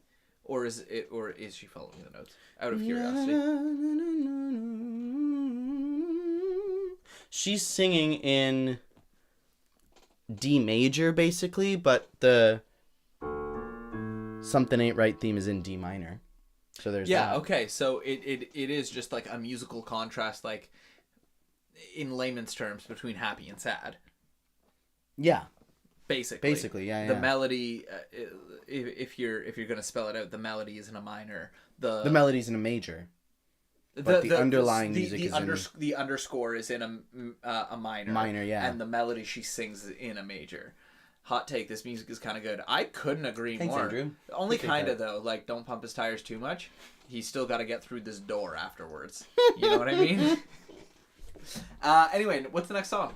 The next song is Skeletons. Heidi, are you still around? Oh, Skellies. So this one is when Charlotte goes to Aunt Clara and says, hey, let's take this DNA test. And Aunt Clara goes, no, I actually don't want to know. Famously what's after true. telling Lisa that she won't. Right. I love Heidi's character here. Heidi played Ethel Clydesdale, the mayor's wife, in the past scenes, and then played Aunt Clara in the present day scenes. The only person who had two major roles in, or had one major role in each timeline. Hey now, I was the horse and... I guess that's the same timeline. Same timeline. And Annika, who played Lisa, did appear as an ensemble member named Lurleen, but Lurleen doesn't have a whole song to herself. Also our dance captain. Annika was our dance captain Yeah. as well. But I'm saying that, hi Heidi! So, Aunt Skeletons Clara is is here. Heidi's big song. She's amazing. She is not 90 years old, but Aunt Clara is 90 years old, and you would believe that she's 90 years old because she's a great actress. And she's also really great with costuming and wigs, and she did a lot of the she costuming provided- and the wigs for the show. So She shout provided out all of them Heidi. on her own. This is Skeletons featuring Heidi Michelle Thomas. Act 1 finale, quote unquote? No, What's the Act 1 finale? you'll see. Okay. Sorry. I love you, Charlotte, but my bodily fluids are staying inside my body. You don't have to draw blood or anything, you just spit. Here, I brought the kit with me. Charlotte, I said no. Why not? If the test shows that you and I are Unmute us so biologically that you can related, then that enjoy proves the- that Tommy Rhodes was who everyone said he was. Some skeletons are better left in the closet. Some sleeping dogs are better left undisturbed. Some curiosities catch rats, but some curiosities kill cats, and some curiosities are better off staying curbed. Some dirty socks are better left in the laundry. Some dusty books are better left on the shelf. Some people look for truth, that's fine. You keep your truth and I'll keep mine. 'Cause truth is a thing that you should decide for yourself. And I know my truth. My truth is that my brother taught me how to play bridge and how to catch a fish. I know my truth, and I knew my brother. You'll never find a kinder man anywhere. You'll never replicate the memories that we share. So don't talk to me about DNA. I don't care. You were so close with Grandpa, and you always said he never talked about his life before his reappearance. He didn't remember a thing. Exactly. Don't you think he would want to know where he came from? Some silly thoughts should stay in your little journal. I need to know. Some nagging questions simply aren't worth the fight. But if they stay unanswered, then they simply grow and There's 20 billion things all true, which you couldn't handle if you knew. They say that ignorance is bliss, and dear, they're right. But was your brother who he said he was? And who is that? Don't forget he was home again long before I was born. There was only one brother that I ever knew, and we were right beside each other daily as we grew. Don't take that away from me, Charlotte. I am warning you. Some skeletons are better left in the closet. So you admit that there's a skeleton? Some sleeping giants ought to stay in their cot. What are you afraid of? Truth is impersonal. Not true. Your truth is decided on by you. Well, maybe this is all the truth I've got. What is my truth? The truth is, I don't know it. Grandpa taught me to swim and how to tie a knot. But that's not the whole truth if there's something more below it.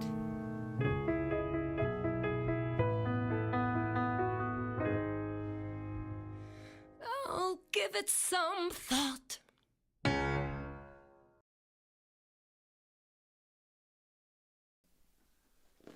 That's Skeletons. Hell yeah. Congratulations, it is. Heidi. Doesn't that sound awesome, you guys? Everyone give it up for Heidi. If you ever want to hang out and you're in Toronto, Heidi hosts an amazing open mic night every Tuesday night at O'Grady's downtown. See you next Tuesday. See you next Tuesday. Also an known amazing as- musical theater. Can we not say that on stream? See you next Tuesday. Yeah. What is the other name for that? It's like a popular anagram? Anagram isn't the right word. Acronym? Acronym. Anyway. Anyways, see you next Tuesday at O'Grady's downtown is a musical theater open mic night that Heidi hosts every week on Tuesday nights. And it's awesome and it's fun. And I drop in literally every Tuesday night that I'm free. So Likewise. And I'm moving back to Toronto. when you're in Toronto, I'm though, moving. because you've been on the road across the country for a Hence while. the every Tuesday I'm free. I guess. Every Tuesday you're free and in Thank you, Andrew. Every Tuesday you're free and in Toronto. Correct. I'm moving back to Toronto, so I plan to be there very, very So let me also clarify, frequently. Chloe. You keep talking about the horse, but I'm a little confused because there's no horse in this musical. There's only a pony. If you're going to Ponies technically aren't horses. if you're going to identify me, I would prefer if you did it properly, which is super ironic. So I did that incorrectly earlier. If you're going Shut to up. identify me, Shut up. please do it properly. Pony or bust, you know what I mean? Pony or bust. So in this next scene, Mitch, because his character hasn't been introduced yet, Mitch played a pony. And you will hear when that pony comes in. So this song is The Parade. This is when the mayor decides to throw a parade to celebrate Tommy's return. And this, again, plays into kind of the major themes of the show, because everybody has some reason to believe that he is or he isn't Tommy. And the mayor's reason to believe that he is Tommy is, I hope, evident through the lyrics of his verse. Can I also just say really quickly? Wow, Andrew, that was fast. Andrew is full of zingers. I'm really impressed with that. I'm gonna say really quickly, Parade and Clydesdale Declaration go kind of hand in hand. So we may just let it run straight through. Let's do that, actually. That's a good idea. Andy, that is so funny. So I think we're gonna let it run straight through just to give a real feel for it, and I believe Clydesdale's Declaration right at the end of that is the quote-unquote end of Act 1. Exactly. So when we did the show, we did it all in one act. It was 100 minutes, no intermission. Give or take. Maybe a little longer even, but it's artistic liberties. There are elements that I like about it being one act, especially in the venue we did it in. We didn't really have the infrastructure to sell concessions at intermission. But in the future, I'm really interested in what expanding it into a 2-act might mean. So if you, Andy, I will. You fly out, I'll give you a place to stay, my friend. Exactly. Don't quote me on that though. If in the future we get a chance to produce it somewhere. If in the future we get a chance to produce it somewhere more traditionally, yeah, I'm thinking about turning it into a 2-act because I'm interested in what that would allow me to add. I want to kind of flesh out Francis's character a little bit more, for sure, and I want to flesh out the relationship between Lisa and Charlotte a little bit more. So I think Francis and Walter's relationship could add a little to, or could be added to a little as well. Anyway, that being said, let's do Parade and Clydesdale's Declaration, and then maybe it's like we're already pretty far into this. Maybe we can have a little chat about what we think so far, or we can just keep going. We'll see how everyone feels. All right. Sound good? Sounds good. Cool. I mean, we're kind of having the chat about what we think. No, I know. But anyway. You just got quoted. I said don't quote me on that, though, so...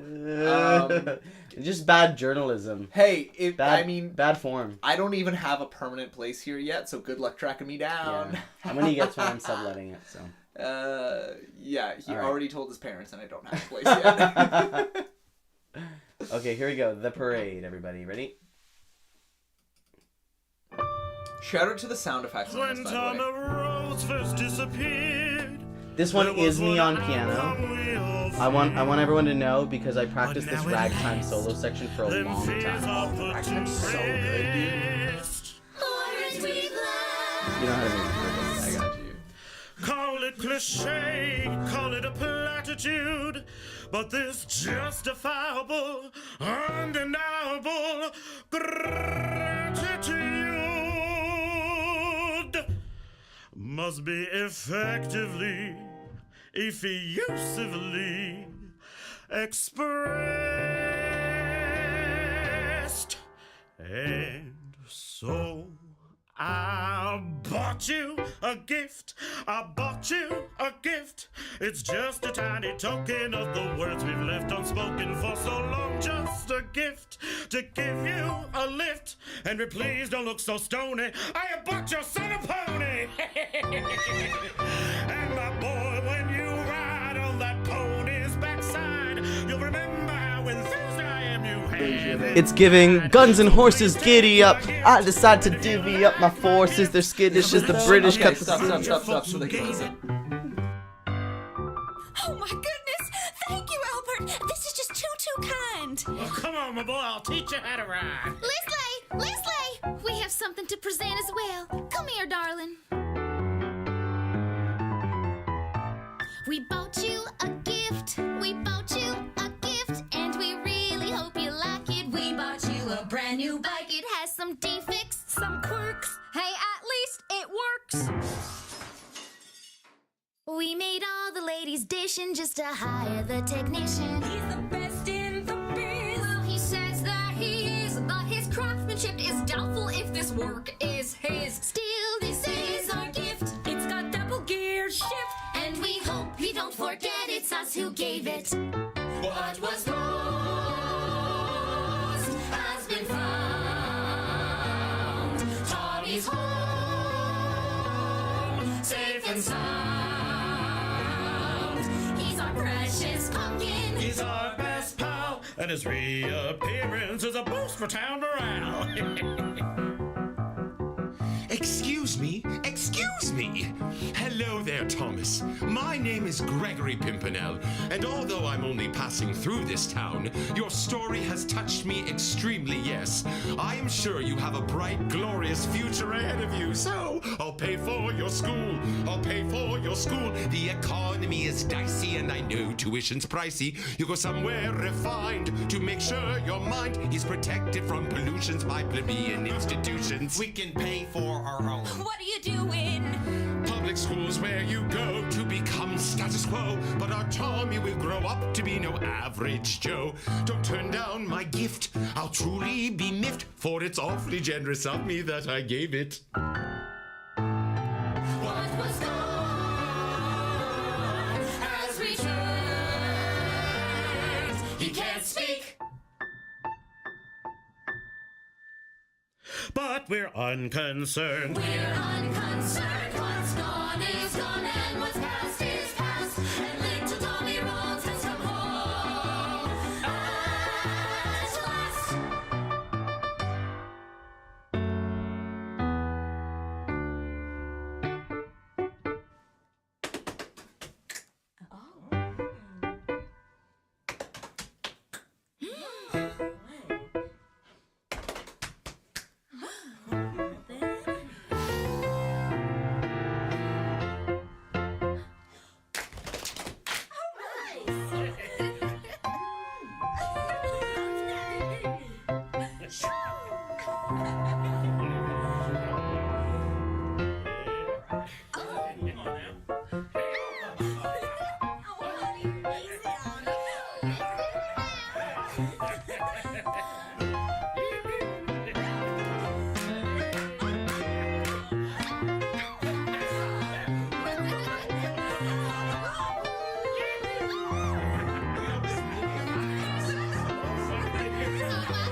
Now what's wrong, miss? That is my son. Everybody calm down just 1 second. Now, seeing as how we can't agree on the identity of this boy, by the power vested in me as mayor of this town, I say the matter should go to court. At the trial of Walter Cartwell Harrison, This child's identity will be determined by a jury. And a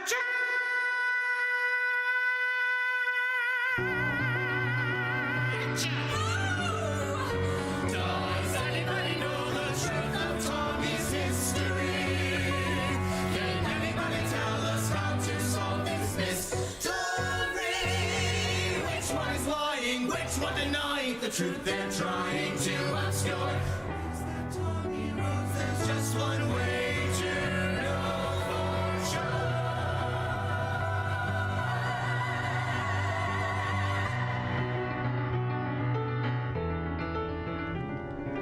April 14th, April 20th, April 22nd, May 1st, May 2nd, May 3rd.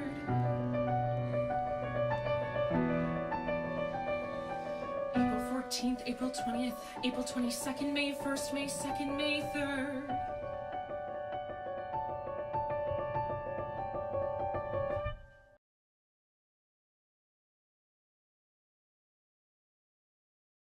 Okay, so really quickly, firstly, I would like to shout out everyone in the ensemble for the amazing add-ins during the dance break. Chloe, I see you. I never learned the dance break. Horses don't dance, please. Please. Big Fish vibes. Love that.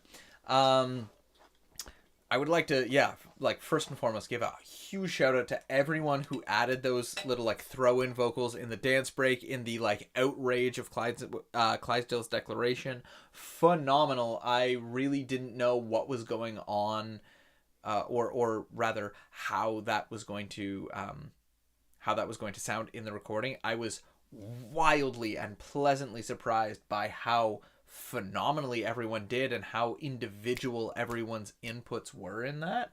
I don't know if you were similar at all, but I was so happy with how everyone individualized their input in the ad-libs there.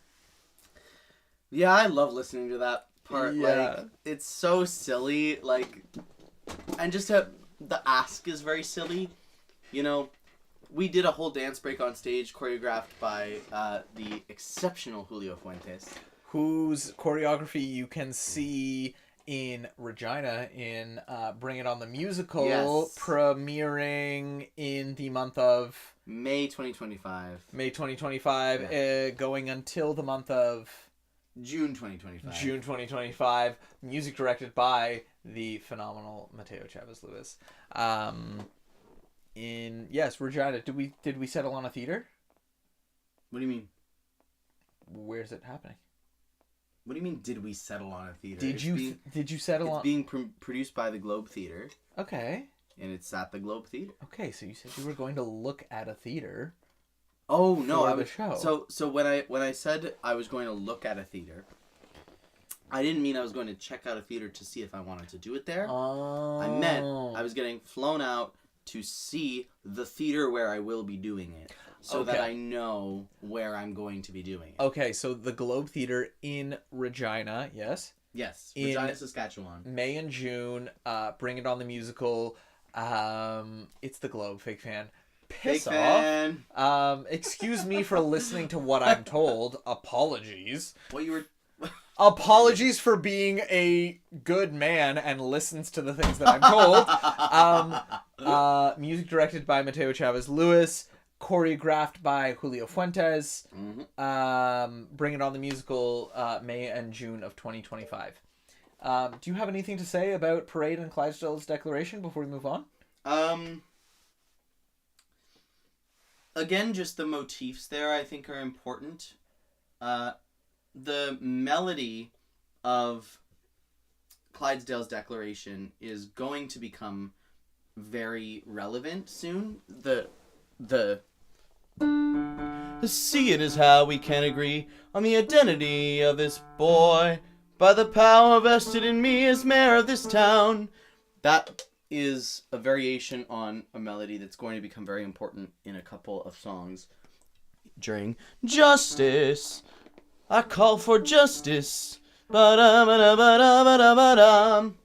And there's a bit of the water in the bayou as well in Oh, yeah. in the choir section of Clydesdale's Declaration. The piano is playing the Water in the Bayou chords. Something like this. It's something like that. But it's the same chord as in the Water in the Bayou. And that is very important because then that's going to get resolved at the end of the Water in the Bayou reprise. Absolutely. I would like to personally say, Andrew and Chloe, please gang up against each other again rather than against me. I would love that. I like seeing the drama. I don't like being the object of the drama. So we are moving on to That's How I Remember It. That's How I Remember It. Featuring Mitch Bruce. Featuring Mitch Bruce! Now, this is the first time in the show, musically, that we are introduced to Walter Cartwell Harrison, or as Christopher Wilson likes to call him, Walter Cartwright Harrison. Right. The guy who played the judge messed up his name a couple of times on stage. Anyway, not important. This is the... We still love him, though. Oh, thank you, Chloe. That's so sweet. I feel really conflicted because I feel like I'm being negged right now. No, that's sincere. Like, no, I know, but like insult and then compliment, insult and then compliment. Negging is like a tactic that straight men use where they insult women to lower their guard and then compliment them to make them feel special. So I feel like I'm being negged by Chloe right now. is that a real thing? Yes, and it's barbaric. Anyway. Well, I feel like just like playful teasing is just a way to build camaraderie and trust. For sure, when it's playful and teasing. Yeah. Anyway, this is the first time musically it's that the Globe fake fan feels playful to me. This is the first time musically feels playful to me. Okay, that we are introduced to. Whoa, Andrew! Oh man! Listen, okay. After you hear this song, you're gonna be like, "How the hell is Mitch single?" Because he's redonkulously talented. I feel like I want to move back onto the bench and not the piano stool. Why? Because I feel like I'm being attacked. Okay, well, I'll sit on the hot seat. No, it's fine. I like it. Okay. I like a little bit of criticism. You just compare me to a straight man. I'm a masochist. So this is the first time that we're introduced to Walter. Musically, in this song, we find out a little bit about the relationship between Walter and Frances, the second mother. Mm-hmm. We just heard from at the end of Parade. The one who shows up and says, "Stop, that is my son." That's my son.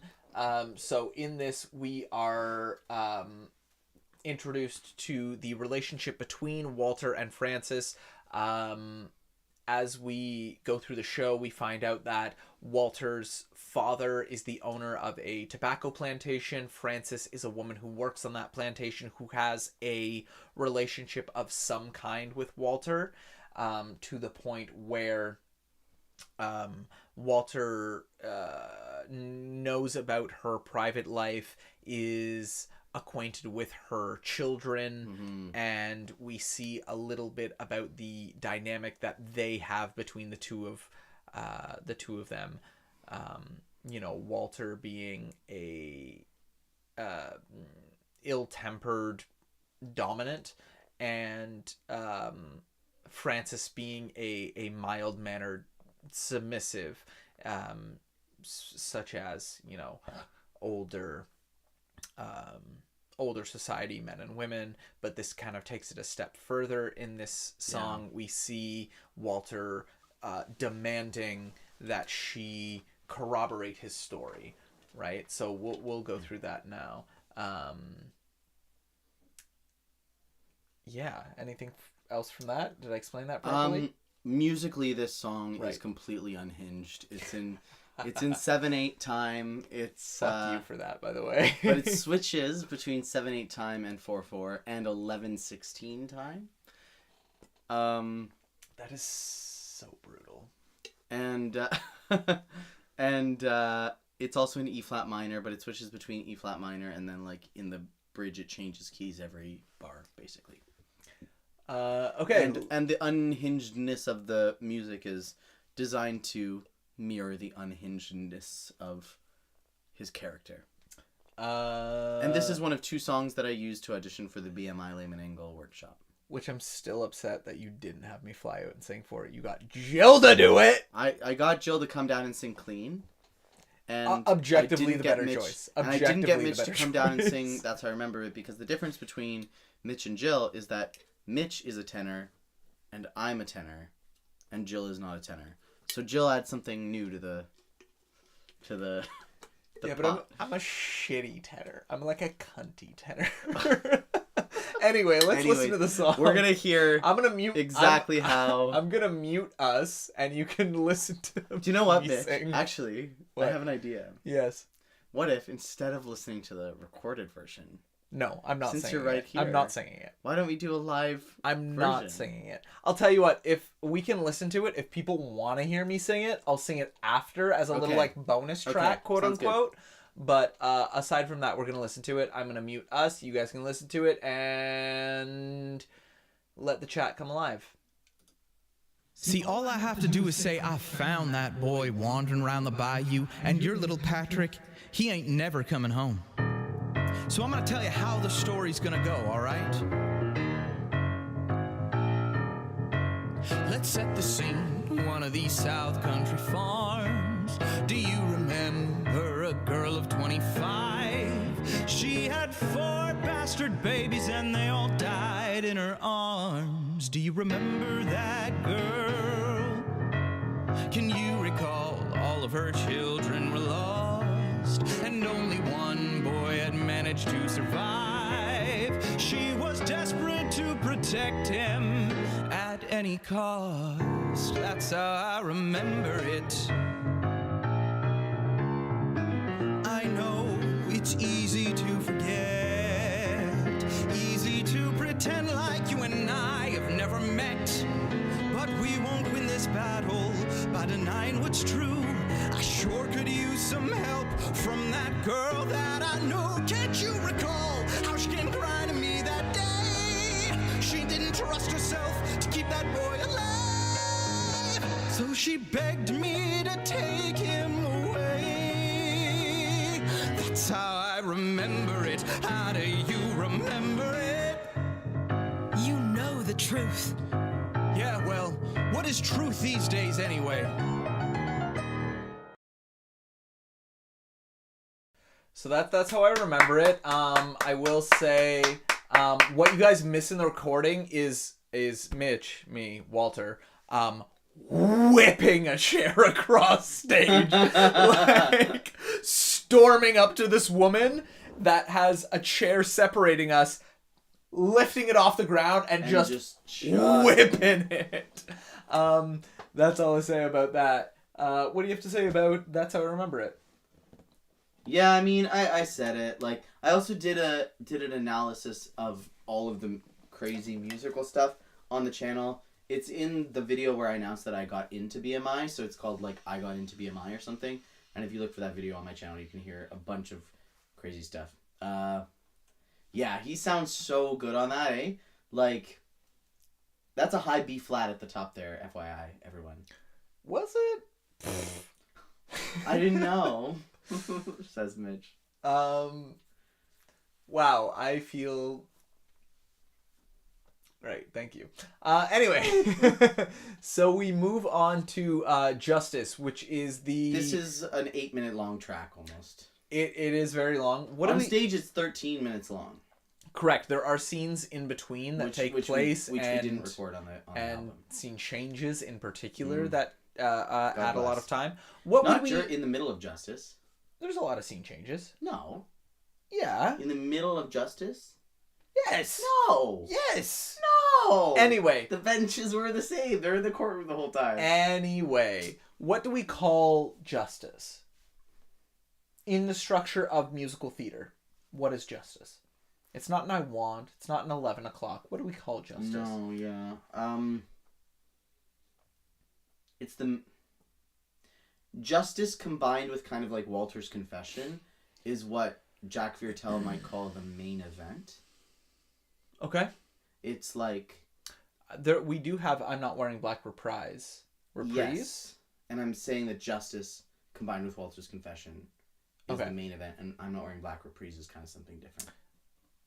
I feel like I'm Not Wearing Black reprise is the 11 o'clock, which is it's in a weird spot for it, but I feel like it is. It is that second iteration of the I Want, but stronger. Yeah, but that's not really like everything in between is the 11 o'clock number.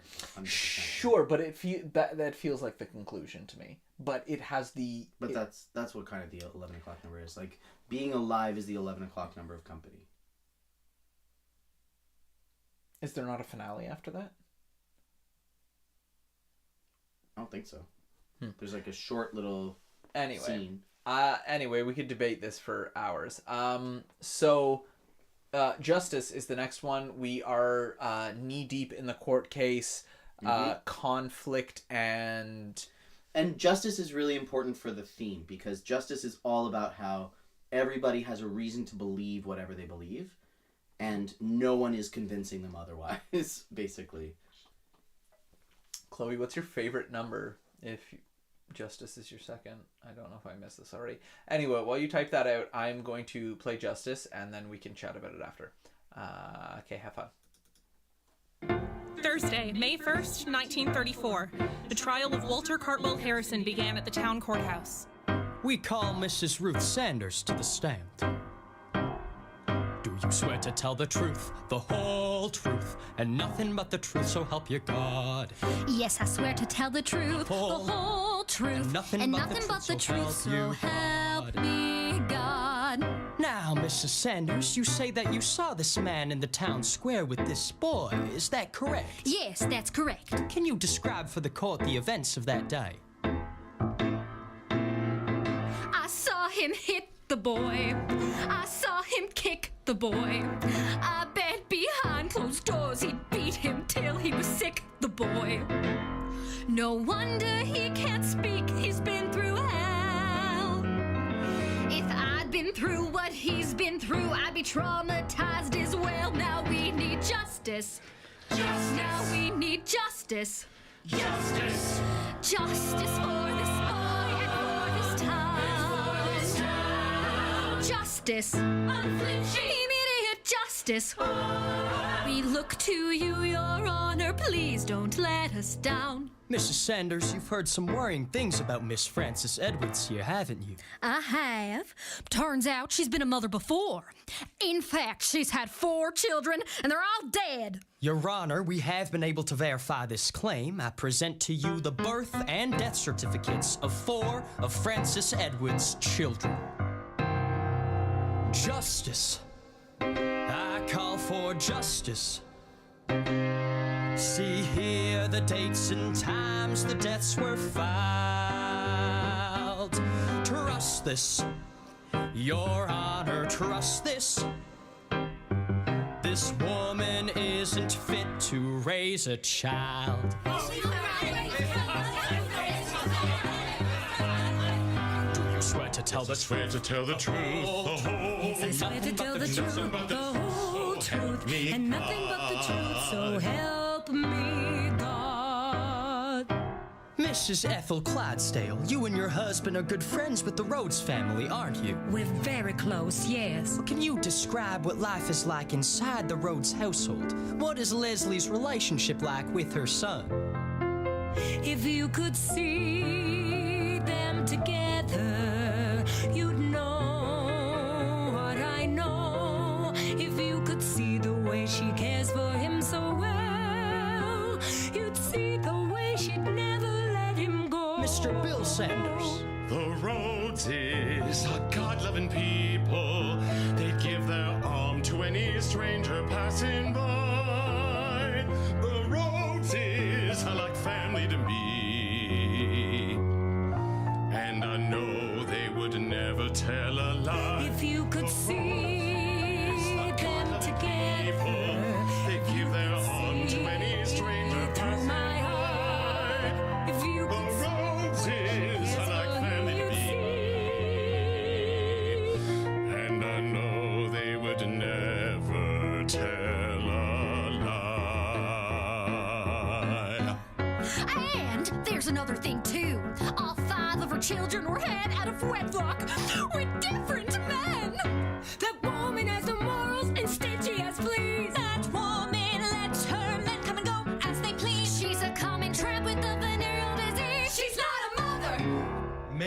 Albert Clydesdale. I saw him in the square that day, oh yes, I recognized him right away, oh yes, he didn't have a thing to say, oh no. So I brought him to his parents, and the one unanswered question now is justice. Justice. I swear you ought to, he's the one I saw. Justice, it's only justice, and I'm the one who brings him to the law. Had you ever seen this man's face prior to April 14th? Never. These eyes, once they've seen a face, they never forget it. Well then, it's unlikely he was in the town when Tommy disappeared now, isn't it? Well, I don't know about that. But you didn't see him. No, I did not see him. It's clearly Tommy. It's clearly Patrick. We've proven it in several different modes. The boy is Tommy. Patrick. Tommy. Patrick. Tommy. Patrick. Tommy. Patrick. Tommy. Patrick. Tommy. Order! Thank you. Proceed. For those counting, that's College Mitch's Francis second high Edwards B to the flat stand. in the show. Justice. This is not justice. This is nothing more than petty lies. You cry for justice. What do you know of justice? You bored and wealthy people need excitement in your lives. So these reporters look for something to sensationalize. Why can't you people see what's right before your eyes? I saw him hit the boy. I saw him kick the boy. And then he had his doors and to stick going as they please. Wonder he can figure something. If I've been through what he's been through. I saw him hit the boy. I saw him kick the boy. And then he had his doors and to stick going as they please. Wonder he can figure something. If I've been through what he's been through. Compensating us for what we lost. Justice, eternal justice. Your honor, your judge of great renown. Can there be justice for a mother who's just trying to save her son? Can there be justice for our people? Affects us, everyone. We look to you, Your Honor, as no one can be done. Deliver justice for this fight and for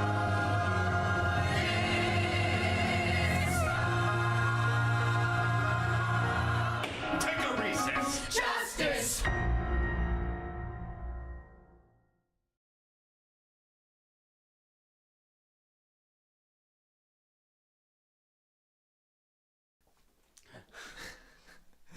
Yo! Mitch does Tommy as a one-man show, bro. I hated how I said that. Yo, bro. Yo, bro! What are you saying? What are you saying, though, dog? You trying to link right now, fam? She got a tick ting.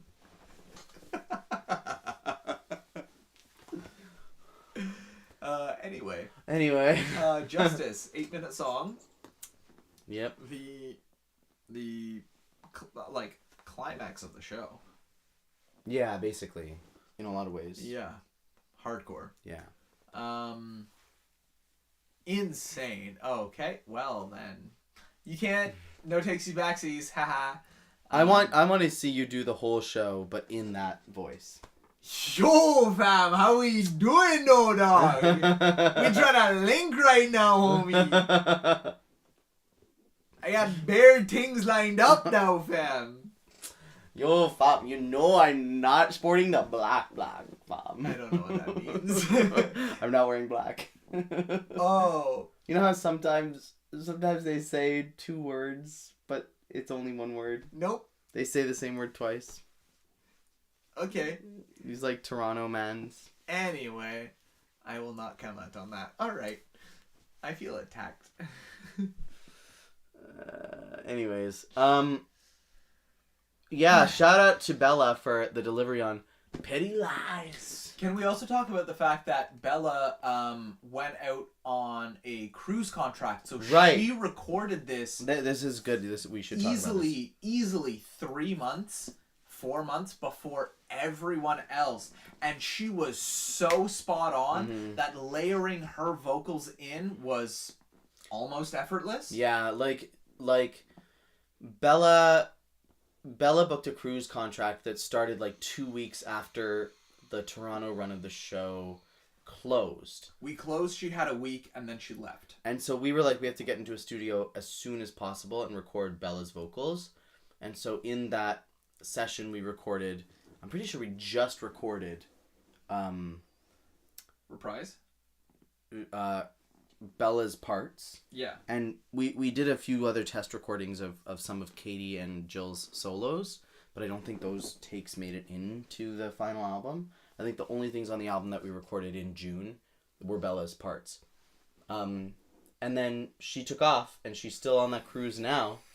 And we recorded the whole thing in October. So shout out to Bella. I would also like to say that there is it's clearly Tommy, it's clearly Patrick.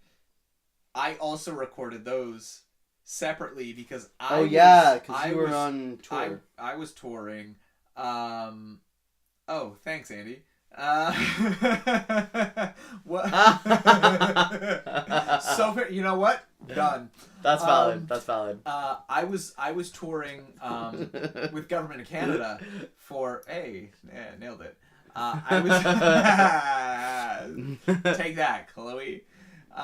Thanks for the coffee, Andrew. Now I will only do it in front of Chloe until they pay me to not do it. Yeah, exactly. You started a precedent. I was also gone on a tour working with Government of Canada for. I just got back from 4 months, but I had a little hiatus in between the 2-month mark where I came in and recorded everything separately, and so. God, stop with a thumbs up. I don't know. Myself and Bella, for those instances that it's clearly Tommy, it's clearly Patrick, were both inserted into that part in Justice separately in our own recordings. So when we recorded that part with the ensemble, it literally sounded like, it's clearly Tommy. We've proven it in several different modes. The boy is Tommy. Tommy. Tommy, Tommy! Tommy, Tommy, Tommy! And then I added the Patricks in when I was mixing it. Huge shout out to Bella, though, because that's incredible. She recorded the entirety of her, and she has a way more, sure, I sing high, but, way more demanding sections than I ever did in this show. And she did everything completely separate, and she did it so well that she was able to just get layered into parts. Big round of applause for her. Yeah, I mean, not taking anything away from Bella, but I think you're kind of selling yourself short a little bit there. Your parts are really difficult in this show. You have to sing really high, and you have to sing in this complicated time signature as well with That's How I Remember. That's very difficult to do. For sure, but I the credit that I want to recognize for her is that her big hard part in the section is a duet. Right. Mine's a solo. Right. I think we laid down Bella's part and the piano, and then Jill sang over top of. So God bless to Jill that. for being able to just pick up on that and follow and blend in with that so well. Yeah. That being said, let's move on to the next. This is I'm Not Wearing Black reprise. So what happens here is 2 things. First of all, Henry comes up to Leslie and is like, Leslie, we need to forfeit this case. This is not our boy, and you know it. We both know it. And Leslie is like, I can't believe what you're saying. And then Francis comes up to Leslie and says, can I just speak to Patrick before you take him home? And Leslie's like, oh my God, you poor delusional woman. You really believe what you're saying. And they have this big kind of fight scene where Francis ultimately pleads with Leslie, I just want my son back. And Leslie goes, I know you do. And can I Because say, she wants her son back too. Gut-wrenching plea. The way that Bella delivers it too, it is. They both play the scene so well. Visceral. How she because it's in the scene work, it's in the line, and it is a visceral delivery of that. That's all I have to say. Yeah, 100%. Like they played that scene so well, and the way the scene ends is Leslie goes, look, if he is your son, and I'm not saying he is, I know you would want what's best for him. I can give that son a happy, stable life where he wants for nothing. Can you give him that? And then they separately sing this song. Read the comments.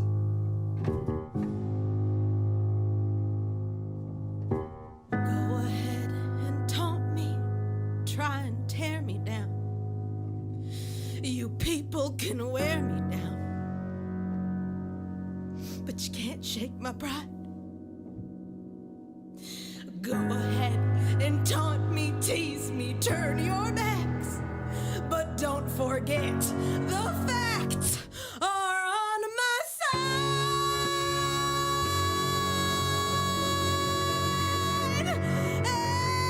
And I believe in sticking out and I'm watching night or day, and no one's ever gonna take my boy away. I believe in blessings, I believe that God is fair.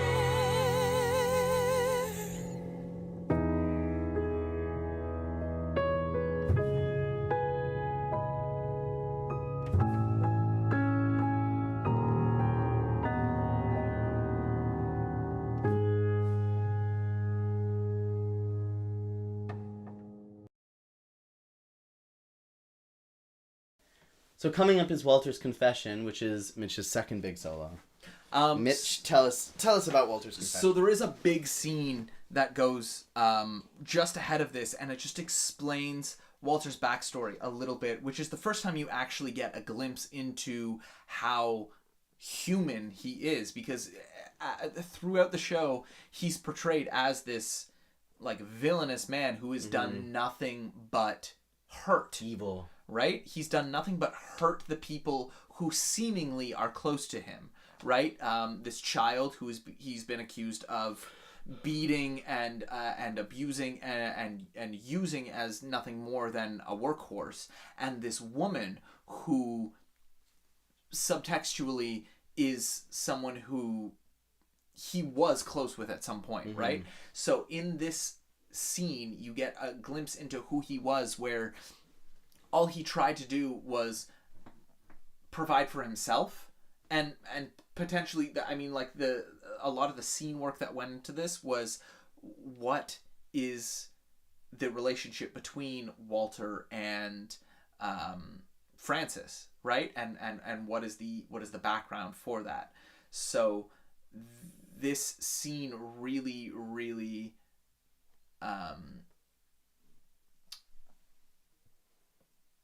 explains that he's nothing more than a man who was trying to make a life for himself, and he's been backed into a corner, which leads to this confession. And whether you choose at the time to believe if this confession is true or not, it is something that he's felt he has no other option than to express these things. Anything else to say to that? All I have to say is that I'm not sure how to turn off slow mode. If someone could enlighten me. I'm under stream settings. There are two of us and we will not be slowed. My commuting timing has suffered. Live chat.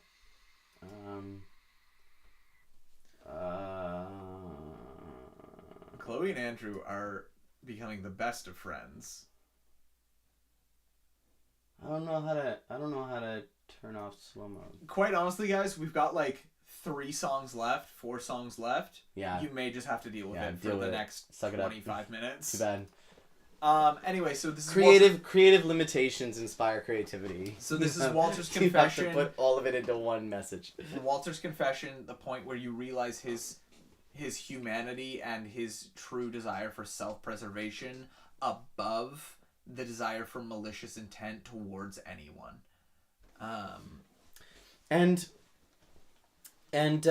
what happens here, and I actually want to really clarify this in the next draft of the script because I feel like it wasn't clear to a lot of the audience. But what happens here is that Francis has really taken what Leslie said to heart, and Walter reveals kind of that his plan is to get custody of the boy back so that he can have the boy back as a working for him. Oh, interesting. Yeah. Interesting. And Francis realizes that the boy is never going to come back to her, and following Walter's plan, he's going to go to Walter. And so Francis chooses to say what she knows she has to say in order to get the boy to go to Leslie, because she knows that Leslie will treat the boy better. Right. Than Walter. So she basically says, Walter's not this boy's father. He has no right to custody of this boy, and I hope to see him put to death, knowing that as soon as she says that, Walter is going to turn against her, betray her, and claim that the boy is Tommy so that he can plead remorse and save his own hide, and that's exactly what he does in this song. Walter's ultimate tactic is self-preservation, and he will choose self-preservation over everything. He will choose self-preservation over vengeance, for lack of a better term, every single time, regardless of how much he feels he's owed it. That's a really good point. Thank you. What a good actor, you guys. Uda Hagen. Uda Hagen, baby. baby. I hate Uda Hagen. Anyway, Walter's confession. This is Walter's confession featuring Mitch Bruce. Thank you. She's right. I am lying. The truth is, I kidnapped Tommy Rhodes. See, I was wandering around the bayou when suddenly I saw this boy sobbing his eyes out by a tree, crying for his dad. Guess his dad didn't hear his plea. So I grabbed him and forced him to work for me. That's how I remember it. But now I beg forgiveness from Leslie, from Henry, Tommy, and God, of course.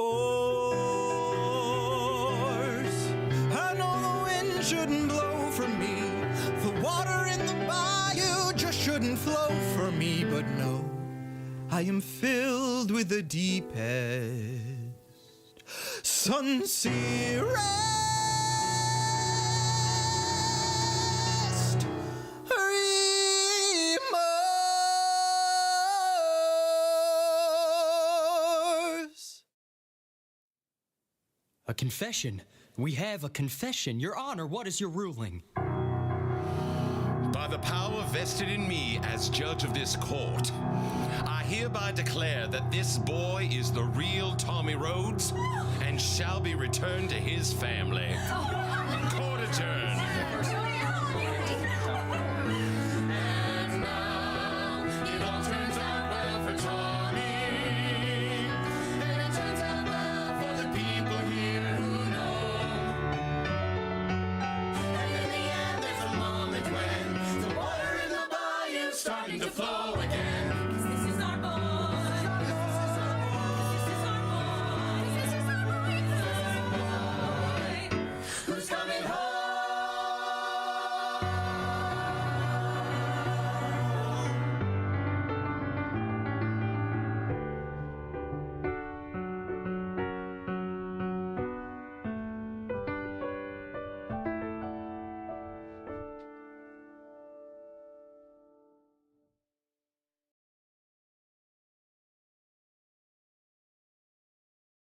I'll take all the compliments now. If you could please just deliver them my way. Jesus, Thank get those you. notes, Queen. Yeah, absolutely. Like he sounds amazing on that.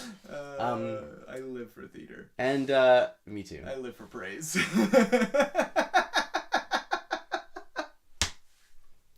Kidding, mostly. So Straw Hat alert. So let's talk about. Before we talk about the Straw Hat, I want to talk about how musically this song is related to the original Water in the Bayou. The original Water in the Bayou started with this like urgent theme.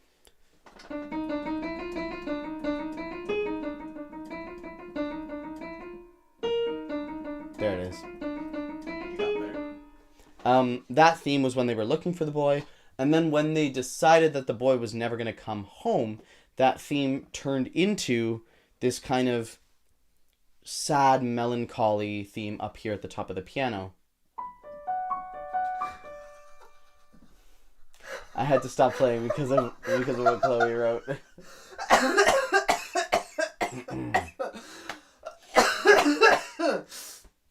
Sorry. You killed Mitch. Christ. I need my bubbly. Oh man, that's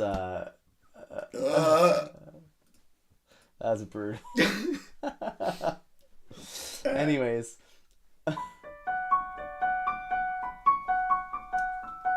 So this is the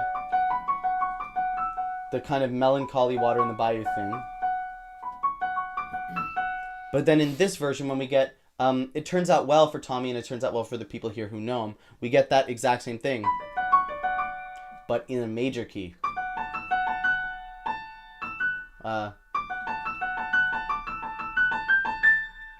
So it's kind of this resolution of this musical tension that's been present in the entire score from the beginning. Motifs. I love motifs too. They're so good. I'm a slut for a good motif. Oh, okay. And so musically, the motif here is resolving the motif that was set up in the first Water in the Bayou, but also the motif of the straw hat, which isn't a musical motif, but it's an image. In One Eye Open, Henry gives this straw hat to the real Tommy Rhodes. Then Tommy goes missing, and Henry's talking about the straw hat and how, oh, did you find a little straw hat floating on the river? Because if he drowned, then there'd be a little straw hat. That's in Water in the Bayou #1. And then in Something Ain't Right, he has this moment that Mitch found when I asked him for feedback on the original draft of the song, where he says, taking him into town, he could use a new hat. He starts thinking about that straw hat again. And then here, at the end, even though he had just said we should forfeit the case, when they win the case, he realizes there's nothing to be done and that he should just accept this boy and be the best father to him that he possibly can be. And he says, welcome home, Tommy. And he takes the straw hat off his own head. Relinquishes and puts his hat it on, once again. Puts it on very the new Tommy's head. Spoiler alert. It's not the same boy. And in the next scene, we see Charlotte get the results of the DNA test back, and it's not a match. And Leslie appears before Charlotte and speaks directly to her for the first time in the musical. Very ethereally. Very ethereal. Can we mention quickly? Very inspired by Move On from Sunday in the Park with George, combined with Connor Murphy reappearing as an apparition in Evan Hansen. Those are the two influences for that for me. It also gives me big like dream ballet vibes. Yeah, exactly. Like Oklahoma, big dream ballet vibes. Yeah. Just like very like, ooh, but not as stupid.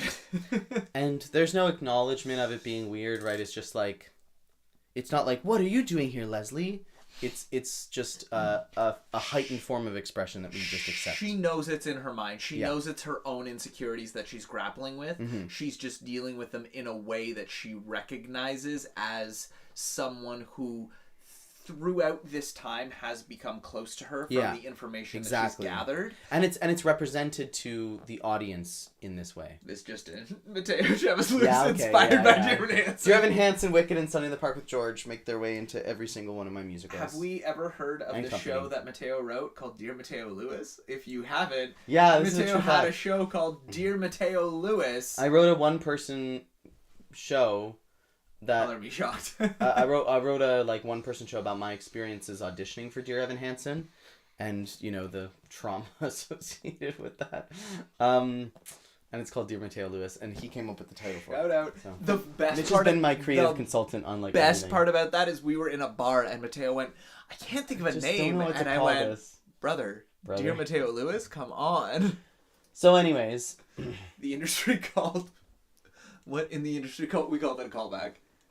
because they're calling back to when they said I was inspired by Wicked, and anyways. No, I got it. Thank So Leslie reappears to Charlotte, and Charlotte has this monologue that Katie delivered every night with this fragile, broken vulnerability. It was one of the most incredible feats I've ever seen an actor perform. And never felt ingenuine or disingenuous. Never felt disingenuous. Yeah, they Always never felt pushed it too like far. it was coming from such a real place within them as a performer. Mm-hmm. Like you almost saw the wall between performer and character break. Yeah. Almost. Yeah, And that it like was it's like, quite honestly, I will like at the risk of stroking an ego that isn't mine.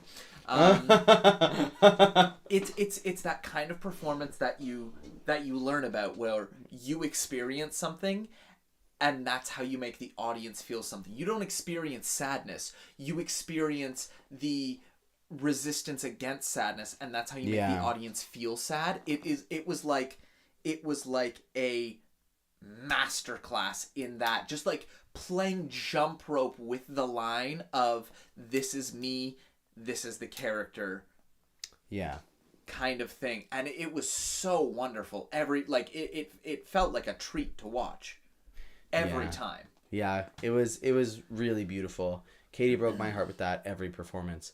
And the content of the monologue is basically I always wanted to have a baby of my own, but when we tried, I realized that I wasn't physically able to carry the baby. This is a particular plot point that we kind of we didn't even gloss over, we skipped over earlier, where there is a point of contention between Lisa and Charlotte, and Lisa essentially says, your womb is a barren wasteland, so you can't conceive a child, and that's why I am the one carrying. Which is like a really brutal thing to say to anyone, in particular your partner. Yeah. So this is Charlotte. It doesn't come out of nowhere. Like it's it's the kind of thing where it's still like they're in the height of a major argument, and it just kind of comes out, and then immediately Lisa catches herself and apologizes. Yeah. Not that stops the damage from being done, but I tried really hard to make it happen in such a way that it doesn't really villainize Lisa, and you can kind of understand why she would have said it, and which is another one, and that she recognizes that it was hurtful and wasn't going to say it again. It's another one of those relatable moments that everyone can see themselves in. Just everybody said something really mean to somebody they love. Even if it's not that hard, that harsh, it's something that everyone has. Thank you. Everyone has experienced saying something that immediately, when it passes your lips, you are filled with regret or filled with, disgust or remorse that you could say something like that to someone you care about, right? So it is something that was said, and clearly during this monologue, you recognize has been playing on her psyche in some capacity. Yeah, like she still carries the hurt from it. And so she ends the monologue by saying, what if I can't love this baby? What if I hold him and he just feels like a stranger? And Leslie says, oh, honey, you will love that baby more than anything in the world, I promise. Which directly leads us into this song, which we will now listen to. Everything in Between, featuring Jillian Robinson. Here we go. The 11 o'clock number.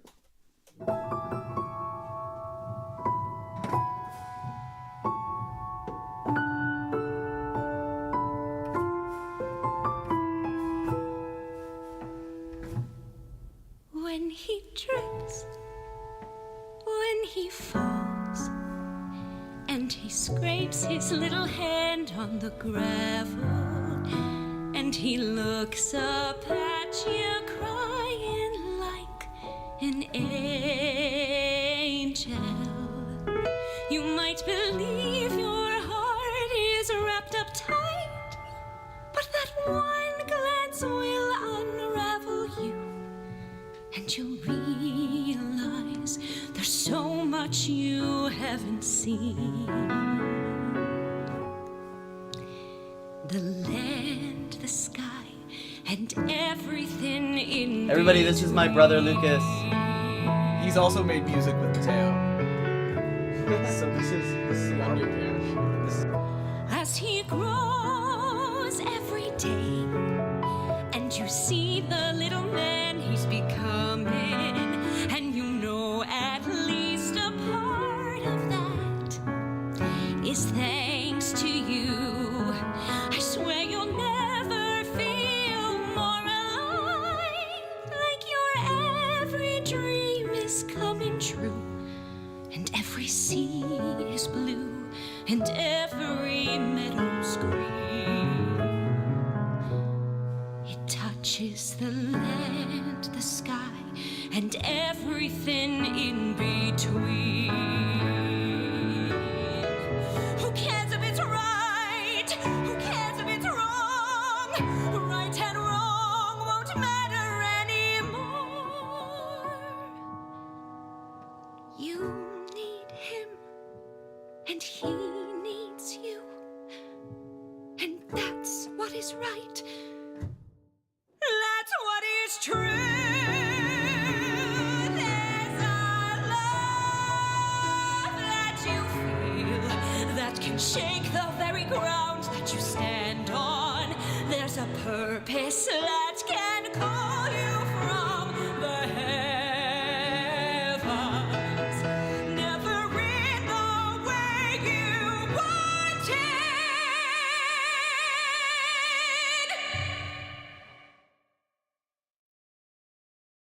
Never in the way you planned on.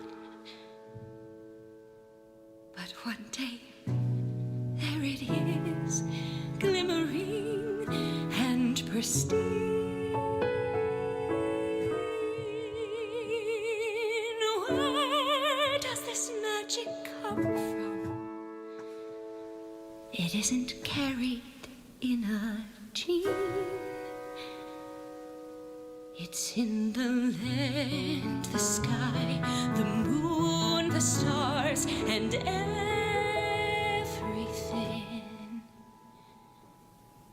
in between.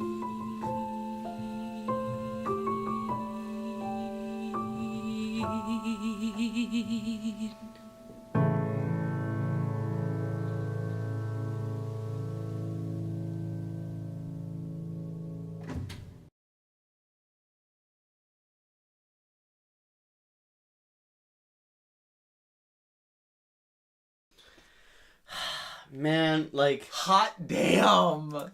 I cannot express to you, like, what it feels like as a writer to have someone like Jill sing your song like that. Like, such a complex song that I poured my soul into when I was young. Like, in 2020 was when I wrote the first part of Tommy Rhodes, and I wrote everything in between. And a lot of the piano part and a lot of the lyrics, not all of it, a lot of that stays the exact same now from 2020. And in the pandemic, I was looking for someone to sing everything in between, and I actually sent Jillian a message. We didn't really know each other very well, but I was like, you should sing this. Larry Silverberg put Jill forward initially because I remember for when we were casting this show, we were trying to find a Leslie and a Charlotte. We wanted Katie. Katie was the first reach out, and we were trying to find fallbacks. As awful as that sounds, We were trying to find fallbacks. In case Katie said no. We were trying to find fallbacks. That's not shady to say. Like that's 100%. Like we needed to find people who could do it if we knew Katie... we knew who we wanted. Yeah. We were trying to find people that could hold up to the caliber that Katie would have presented it at. But Larry Silverberg was like, you should reach out to Jillian. Yeah. Jillian has this experience. She has this voice. She would be phenomenal for this. And me and Mateo were both like, we've heard Jillian sing at this thing, at Heidi's thing before. Yeah. We know she can sing. We know Jillian can sing. We know she has the capability. Let's find out what kind of charismatic qualities she can bring to this character. Can she act? And within we didn't know she could. We'd never seen her act. Quite honestly, within a single self-tape.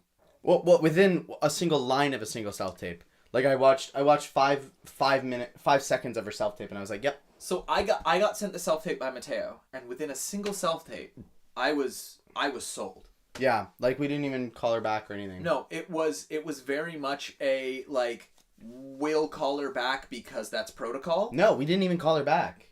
Oh, we literally we got the self-tape. We got the self-tape. I sent it to you, and we offered it to her literally an hour later. Oh, like maybe because I knew in advance that she misremembering. could sing it. Yes. Right, and it's a difficult sing. I didn't write it to be an easy sing, and she acted it with such a subtlety, and she wasn't the only person that we had in mind for Leslie, and she wasn't the only person who auditioned for it either.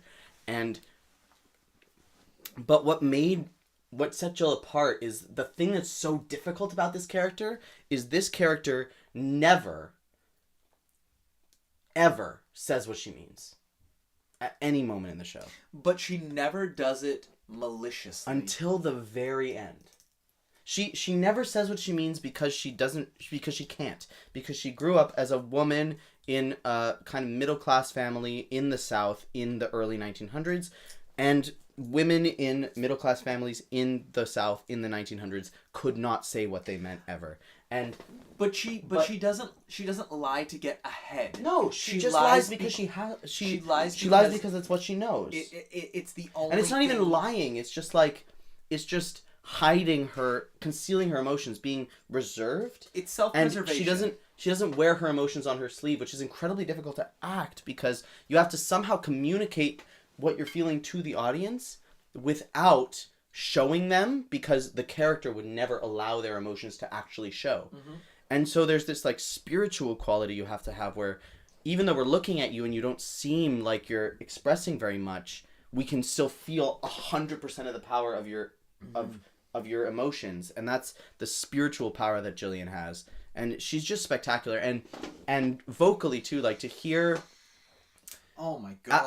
As a composer, to hear a song sung like that, that you've written, and I feel this way about everybody in the cast, but especially because I've written these 3 major ballads for Leslie, and to hear them done so well is like such an immense gift.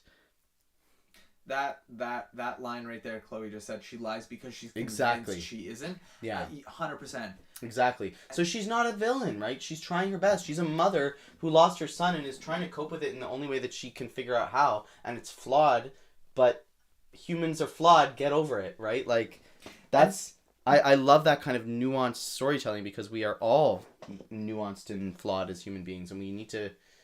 Jill's, accept that. I think Jill's strength as a performer really comes with her what's the word for like just like being genuine? It's not genuine. Genuineness. Genuinity. Her sincerity.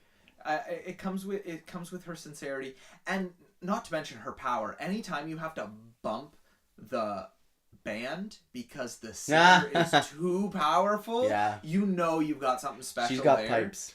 Oh my god. That being said, we're going into the last song here, which I want to say something really quick, just while we're leading up to it. There's a little motif again. This is a theatrical motif, though, rather than auditory. A little theatrical motif that follows throughout the show, which I think is really neat. There's a couple of things here actually. There's a lyrical motif and a theatrical motif. There's a well, And a yeah. musical motif for sure. I want to talk about musical motifs after this. In my brain right now, because these are the ones that I directly had an impact on. Take it. At the very beginning, we have the intro. How much do I love my darling?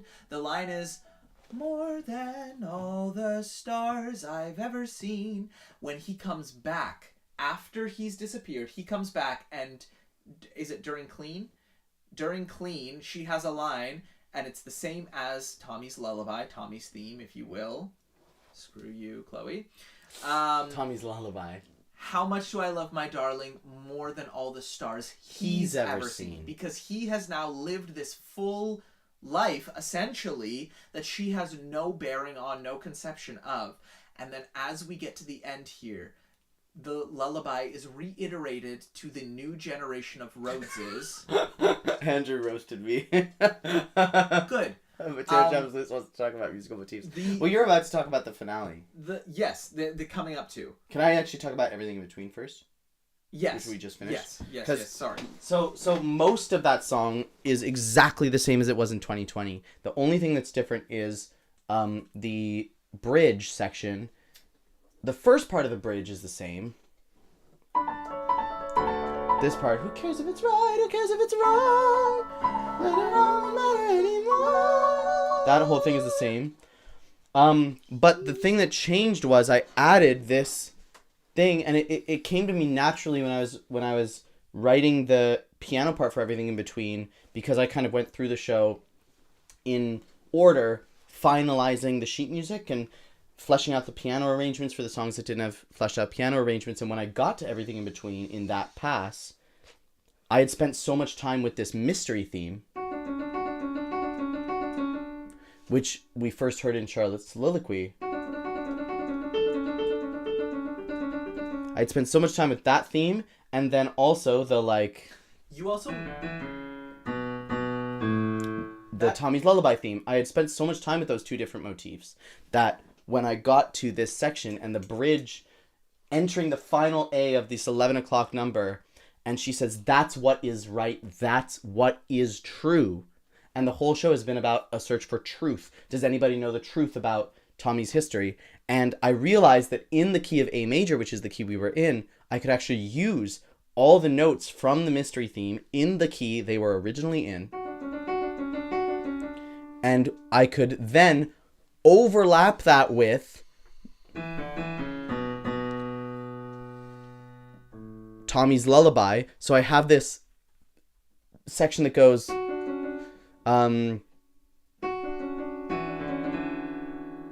it's like it's something like that, where the mystery theme is playing in the right hand and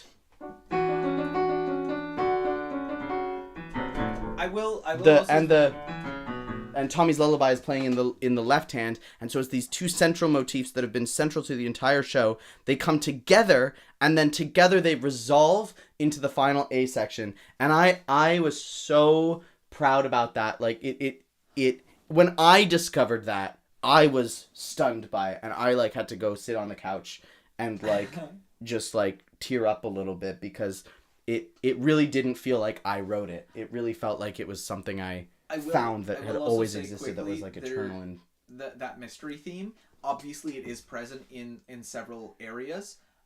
It is more present in the stage production because it is the transition music for several different areas, which may have been missed. And it underscores a lot of scenes. Well, all of the motifs underscore a bunch of scenes. Walter Cartwell Harris, That's How I Remember It theme.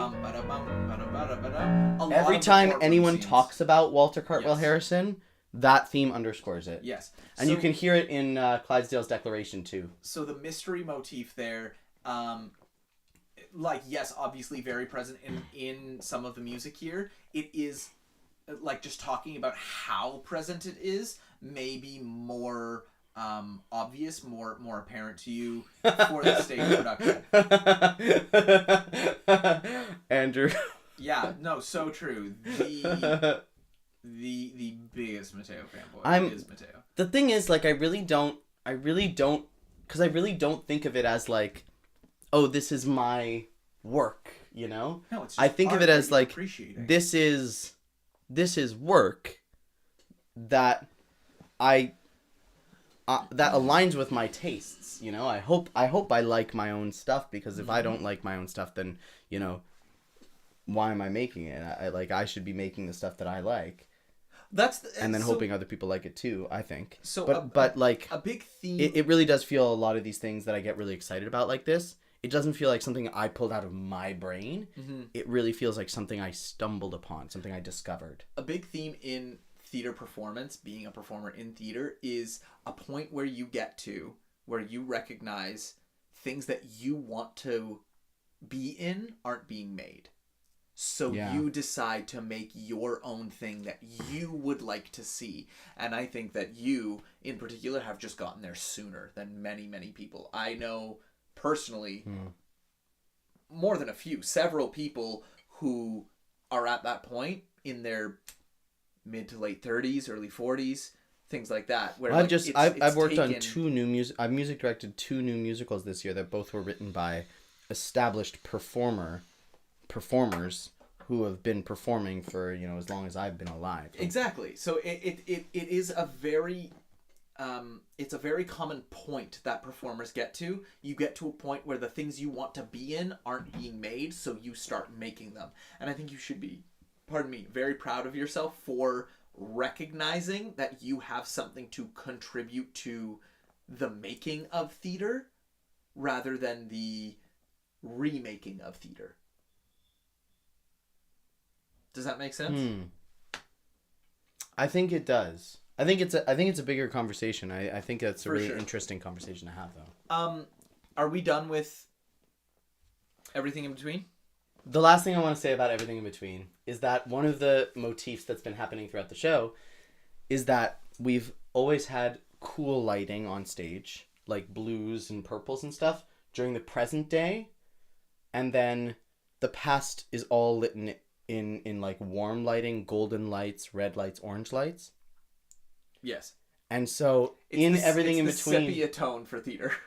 In everything in between, for the first time, the lights shift, and Leslie switches to cool colors, and Charlotte becomes lit in warm colors, and it's like the glow of the love that Leslie has is being passed through the ages to Katie. So shout out to our lighting designer, Beatrice, because I think that was a brilliant call. And that actually leads into what I was saying. Exactly. That leads into very well. You see how I set it up for you? I set it up like on a T, and then you like, no, it's a T, and here's the ball, and you gotta, there you go. Leads into very well for what I was saying. So there are a couple of things theatrically and lyrically in particular that tie in, that unless you're actively paying attention to it, or unless it is more than your first time listening or watching, you probably won't notice it. In the very beginning, there is that section where it says, "More than all the stars I've ever seen." Right. Leslie is singing, right? So she's singing about her experience. And then as he returns from being missing, more than all the stars he's ever seen, he's lived this life that she has no concept of. So she recognizes that he has seen a world that she has no idea about. And then as Charlotte and Lisa have their child at the end in the finale, which is just about to come up, they reiterate the lullaby as a more than all the stars we've ever seen, as a culmination of these generational gaps that have now been bridged.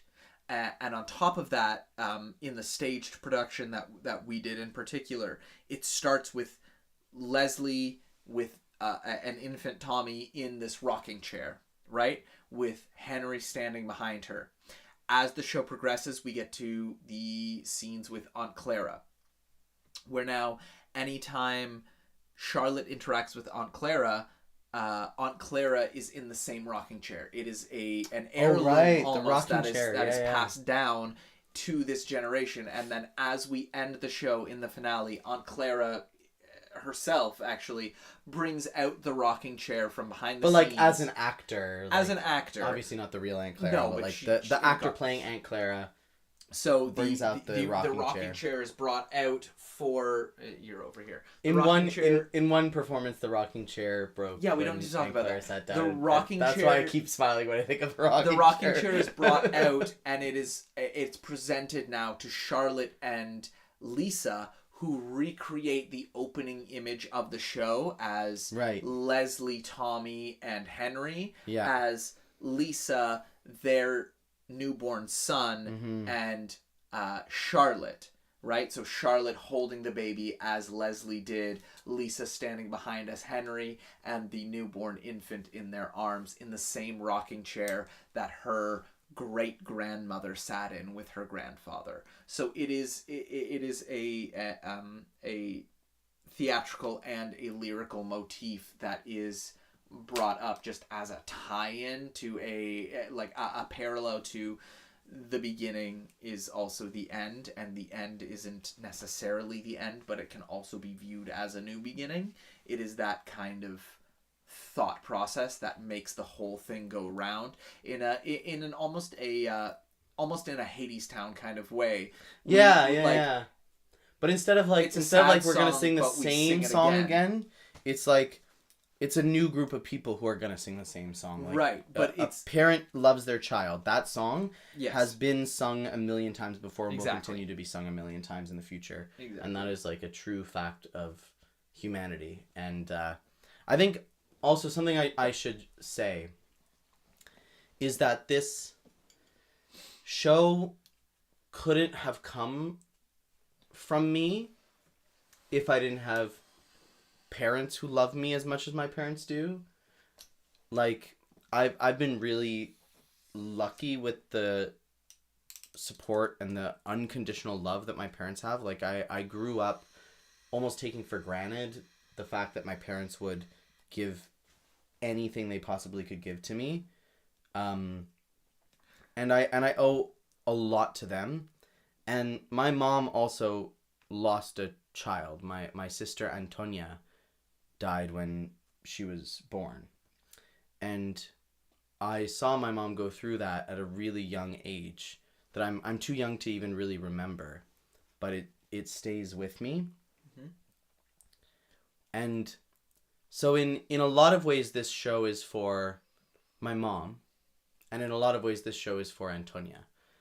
And it's for any mother who loves their child, and it's for any mother who has lost their child. Let's listen to the finale. Let's listen to it. Good lead-in. How much do I love my darling? More than all the stars we've ever seen. How much do I love my baby boy? More than all the land and the stars.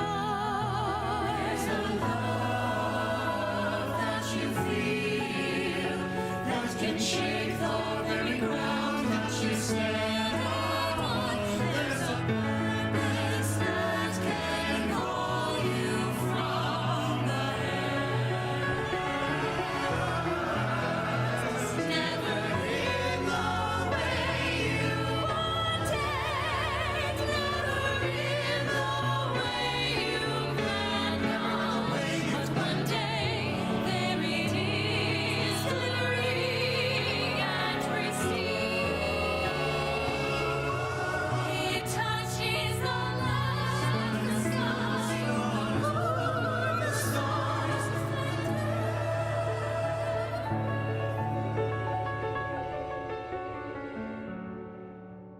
Everything in between.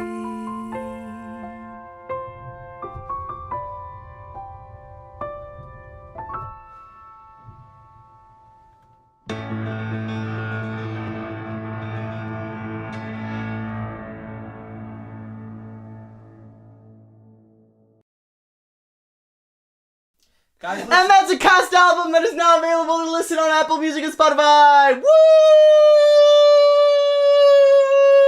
Woo! Guys, let's give it up for Mateo for this brainchild work of art that he has brought to life. All of these wild ideas that were just thoughts floating around in his head. Now like an immortalized piece of art that we all got to be, like, had the privilege to be a part of. I could not be more proud. And I hope that he is I hope that he is a fraction of as proud of himself as I am of him. Mitch. And even that would do it for me. Don't ever stop. And don't leave me behind. No, I'm dragging you kicking and screaming. Chris bro. Jackson to your Lin-Manuel. I'm dragging you kicking and screaming wherever I go. Thank you everyone for joining us. This is insane. Thank you for being here. Can you not cuss on YouTube chat? Especially Andrew. I think it like blocks it out, or maybe there's like a setting that. Anyways. Why don't you just do a bunch of asterisks and we'll fill in the blank? Andrew, Chloe, thank you for being here and being so active in the chat. And to those who are not participating in the chat but are still watching, I see you. I love you. Thank you for being here as well. Stream the Tommy Rhodes cast album. Yeah, and thank you for saying that, Mitch. I could not have done this without you. Mitch has been like just a brother to me. And such a great creative consultant too. Like everything I create, Mitch is one of the first people to hear always. You know what? I've never been a big brother before, and throughout like, as fucking corny and cheesy as this sounds, I've never been a big brother before, but throughout my relationship with Mateo, and it was a weird introduction. It was something that... It was. We don't need to talk about it. No, it was a weird introduction. It's something that was built on in a way that I never expected. Me neither. And I'm not an only child, but I very much feel throughout everything, especially through the processes, especially through the projects that we've been able to work on together. I feel like I have gained another person to my family, and there's something to be said about the family that you choose in theme with our show. Exactly. In theme with the show. That is almost more, I don't want to say more important, but more impactful than family that you're born into. And throughout all of this, I know that I've got someone here with me always. I don't know what else I can say to that aside from, like, I found a brother, and I hope that it's one that has seen me as such as well, and I do, and we'll never stop growing towards that fact. And I am really, really proud of this album. I really do think it's the greatest accomplishment in my career so far. Like, I think it captures the story in a way that I find really satisfying and really easy to listen to and understand, and it's such an interesting story, and one that I think is so relevant and important. Sorry, I'm reading Andrew's comment. Damn right, don't need to share genes when you share dreams. Exactly. Oh, fuck yeah, I love that. Andrew also says this show fucking sucks. This fucking Chloe shit. says this fucking show is so shitty, beautiful, and fucked. Cunty. And you should both me so gosh dang nabbit proud. I was waiting for you to throw a slur in there. What slurs am I allowed to say? I don't know. I'm white. I can't say any. You're white and straight. I'm white and straight. I'm allowed to say at least one slur. At least one. But not on YouTube. We won't say it on YouTube. Country was the word. Chloe, I'm moving back to Toronto soon. Let's chill. Well, we're gonna chill. God bless. And hey, thank you to the Tommy Rhodes. You could say cunty, yes.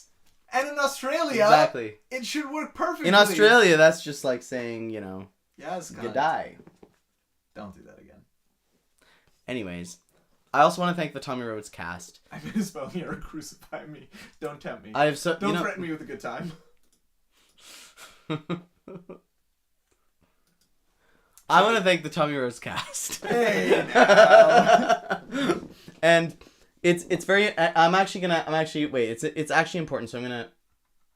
What? Full screen it. Wait. There we go. Okay. Oh, now it's all grainy. Okay, whatever. Who cares? Deal with it. I want to thank the Tommy Rhodes cast because there are a lot of extraordinarily talented people. Bro, you got bags under your eyes. Sorry. Do you wanna sit here in this lighting? Yeah, let's go. Okay. I want to thank the Tommy Rhodes cast. No, I'm because still there talking. are a ton of extraordinary I'm sorry, I think people you misunderstood. who We're could still- not have. I'm still talking. Who because of this album has been brought to light and immortalized, and none of it could have been done. That's not what them. I'm saying. Okay, so That's what I'm saying. What I'm saying is, I want to thank the Tommy Rhodes cast because there are a lot of incredibly talented people who devoted a lot of their time and, more importantly, their energy to making this happen. And money. I could not have. Well, we got reimbursed, but still. And I mean the gas. Right. Mitch, Sorry. especially with gas and Sabrina. Oh our my stage God. manager was amazing. Shout out Sabrina, who's not on this album, but everybody, God damn. Everybody who worked on the production, everybody who worked on the album, everybody involved. I have been a person who, for a lot of my life, I've just like done my own thing and had some kind of crazy idea and pursued it alone, and I could never find people who were willing to meet me where I was at and help to make what I was doing better. But everybody involved in Tommy Rhodes made Tommy Rhodes what it is. I really don't think I don't feel like it could exist at all, let alone be what it is, without every single person involved. Like it was, and to the feeling that you get, I hope everybody gets to experience in their lives what I felt during Tommy Rhodes, when a community rallies around an idea that you have or something that you are passionate about, and this whole community rallies around it and elevates it to something that you never even thought it could be. I hope everybody gets to experience that at some point in their lives, because it is the most amazing feeling, and I thank each and every one of you, if you're watching. Can I expand on that quick? Sure. Just to maybe make that a little more of like a proverb, let's say. Get to experience the point when a community becomes a family. Okay. Because like, as cliche as it may sound, like I couldn't imagine doing this with any different group of people. Mm-hmm. And like, sure, yes, that's because it's who I did it with, but I genuinely can't. I can't. Well, we're also an accepting group. Like, we added people to the even... family when we started working on the album who weren't in the sure, production. Sure. And but we're gonna add people when. So I'm always down to add people to the family. No, of course, but we couldn't miss anybody out. Everybody. We couldn't have made it for the. I'm gonna put us back to for the first iteration of what it was. I don't think that it could have been done. And like, maybe I'm wrong, but I will stick to my belief of this could not have been done as successfully as it was with a different group of people. 100%. Right? So when a community becomes a family is what I will leave that with. Tommy Rhodes is nominated for the Best New Musical in the non-professional category at the Broadway World Toronto Awards. So head to broadwayworld.com/Toronto/awards and vote for us. There's instructions on how to vote in my last video on my YouTube channel. So it is a little confusing, so I highly recommend watching it. It is confusing, but I walked. It's a good walkthrough. I think it's in the Mufasa video. The video about Mufasa. Check it out. Voting closes. I think it's on in the Mufasa. 30th, I believe. 31st. 31st. Voting closes on the 30th, so 31st. You just said that. So go check it out. Tommy Rhodes is nominated. Basement Productions is nominated, as well as the theater where we performed the first iteration of The Red Tommy Rhodes, Sandcastle the Red Theater. Sandcastle Shout out. Theater. Shout out. Shout out Eric Wolf. God bless. So yes, please. Thank you, Andrew. Thanks for the vote. Please hit it up. See what you can do. And regardless of the outcome of it, we know we're number one in the eyes of everyone who matters. We are Best New Musical by default. Because we're in the Best New Musical / Play category against one other person, and it's a play. Hey now. So no matter so what. we are Best New Musical by default. Which speaks more to the dry landscape of the Canadian musical theater world. Let Mitch yap, dude. Okay, yap. Well, you cut me off, and now I'm done with it. All right, well then don't Living for Mitch's side comments. Thank you. Everyone should live for my side comments. Chloe, they had to literally hide us in order to focus. Correct. It's because he didn't want to crack up at our hilarious quips. Debatable. Is it censorship? Deal with it. This is our stream. So the best way to win is by default. Wrong. The best way to win is by crushing voting. and convincing defeat. Unanimous. The best way to win is unanimous voting. Mm-hmm. Where every single person votes for you. But Andrew, hey, for all we know, you could be the first Australian to vote for Tommy Rhodes. You could be the first Australian to vote at all in the Broadway World Toronto Hey-o. Awards. Very special. Thank you for being here, everybody. Thank you for watching. Can confirm it is the Thank you for hanging out with us. There you go. You made this night very special. Listen to the Tommy Rhodes cast album. Again. Share it with your friends. Tell all your friends to listen to it. You know what? Even if you don't... Where did that come from? Bruh. Even if you don't actively want to listen to it, put it on, turn off the volume, let it play through, get those streams up, brother. Yeah, That's the all I play gotta didn't say. have a straw hat. Huh?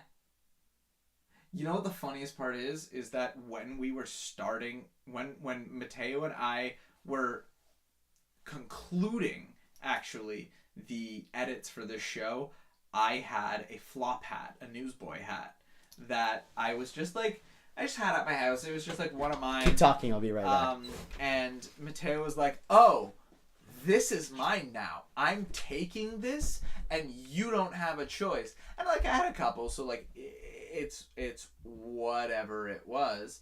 But this is mine now. You don't have a choice about it. I'm keeping it. Next musical should be on the mysterious origin of that weird thumb pop-up. You know what? I don't know if Mateo has spoken on this on the channel, but the next musical is, maybe this is a secret, so the next musical is based on the Chess World Championship scandal of the person who used a butt plug a vibrating butt plug to give them the correct moves or the most effective moves in the World Chess Championship.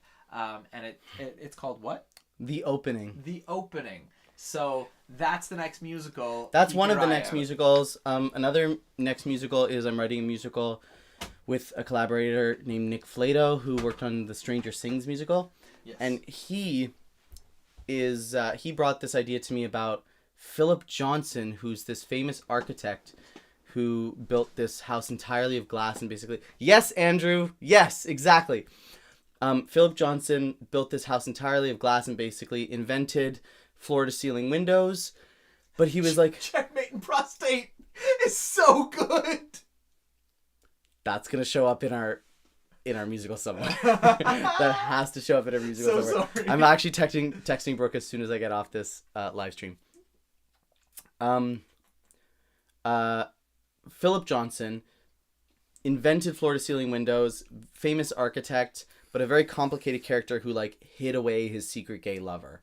And so we're writing a musical about that life and about that secret gay lover and what his story is. And then the other thing is next year, entirely on that, but he won't be gay. the next year, I'm going to write a new musical entirely on live stream on my YouTube channel. Tentative title, Playing God. And it asks the question, who chooses who lives or dies?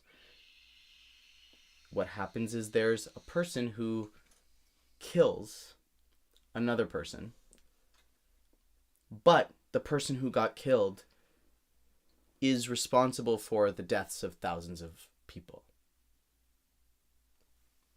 Loosely inspired by recent events. Who's right? Who's wrong? I don't know. Recent events. This is my Santa Fe hat. Santa Fe!